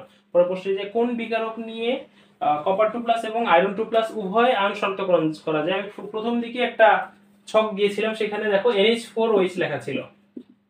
NH4OH দিয়ে কপারও বিক্রিয়া দেয়, Fe2+ ও বিক্রিয়া দেয়। আর NH4OH হচ্ছে অ্যামোনিয়ার দ্রবণ, অ্যামোনিয়ার সাথে যদি আমি পানি দেই তাহলে এটা NH4OH গঠন করে। অ্যামোনিয়া দ্রবণ। এরপরে দেখো পটাশিয়াম ফেরোসায়ানাইট দ্রবণের দ্বারা কোন ক্যাটায়নটি নিশ্চিত পরীক্ষা করা যায়। তোমরা পটাশিয়াম ফেরোসায়ানাইটের টপিকটা যদি দেখে থাকো, একটু আগে দেখিয়েছি, তোমরা ভিডিওটি একটু রিভার্স করে দেখে আসতে পারো। এটা সঠিক অ্যান্সার হচ্ছে অপশন ক, কপার 2+। আর কোনটি নেসলার বিকারক? নেসলার বিকারক হচ্ছে অপশন গ, পটাশিয়াম টেট্রা আয়োডোমার্কিউরেট এবং একটি ক্ষারীয় মাধ্যম, সেটা হতে পারে KOH অথবা NaOH। পরের প্রশ্নে চলে যায়, নিচের কোনটি রক্তের ন্যায় লাল বর্ণের পদক্ষেপ দেয়? রক্তের ন্যায় লাল বর্ণের পদক্ষেপ দেবে হচ্ছে অপশন গ, অ্যামোনিয়াম NH4 CNS, এই যৌগটি রক্তের ন্যায় লাল পদক্ষেপ দেবে। এরপরে প্রশ্ন যে কপার 2+ শনাক্তকরণে ব্যবহৃত হয়। কপার 2+ শনাক্তকরণে দেখো, খেয়াল করো, এটা ব্যবহার, অপশন গ দেখো, এটা ইউজ করা হয় সোডিয়ামের ক্ষেত্রে। অপশন ক, এটা ইউজ করা হয় হচ্ছে নেসলার দ্রবণ হিসেবে, এটা অ্যামোনিয়ার সলিউশনের মধ্যে, অ্যামোনিয়া শনাক্তকরণের ক্ষেত্রে। এটার ক্ষেত্রে আমরা দেখব হচ্ছে অপশন খ, পটাশিয়াম ফেরোসায়ানাইট হচ্ছে কপার 2+ শনাক্তকরণে ব্যবহার করা হয়। এরপরের প্রশ্নটিতে যাই, পটাশিয়াম ফেরোসায়ানাইট একই প্রশ্ন আবার, এই দ্রবণ কোনটি শনাক্তকরণ করা যায়? এটার ক্ষেত্রে অপশন হচ্ছে অপশন ঘ, জিঙ্ক 2+। এরপর হচ্ছে পটাশিয়াম পাইরো অ্যান্টিমনি, এটা হচ্ছে প্রথম দিকে একটা প্রশ্ন, সোডিয়াম প্লাস শনাক্তকরণের ক্ষেত্রে। নিচের কোন অ্যান্টি শনাক্তকরণে পটাশিয়াম ফেরোসায়ানাইট দ্রবণ ব্যবহার করা হয়? একটু আগে আমরা অ্যান্সার করেছি, বাট এটার অ্যান্সার তোমরা কমেন্ট বক্সে জানাও, এটার সঠিক উত্তরটা কি হবে। সিলেট বোর্ড 2016 একটি প্রশ্ন। এরপরের টপিকে যাই আমরা। মোটামুটি আজকে এই চ্যাপ্টারে যতগুলো এমসিকিউ আমরা কালেক্ট করতে পেরেছি আলহামদুলিল্লাহ, 2023 থেকে 2015-16 পর্যন্ত আমরা পেরেছি। 100-150-র মতো প্রায় এমসিকিউ হয়ে গেছে প্রায়, ইনশাআল্লাহ। আশা করি এটা হচ্ছে কমন টাইপ কিছু এমসিকিউ আমরা আলোচনা করেছি, এর বাইরে বা এই ধরনের টপিকের বাইরে খুব একটা এমসিকিউ আসার কথা না। আর তোমাদের পরীক্ষার জন্য বেস্ট অফ লাক। আমি বাকি চ্যাপ্টারগুলো দেওয়ার চেষ্টা করব খুব শীঘ্রই ইনশাআল্লাহ। আসসালামু আলাইকুম।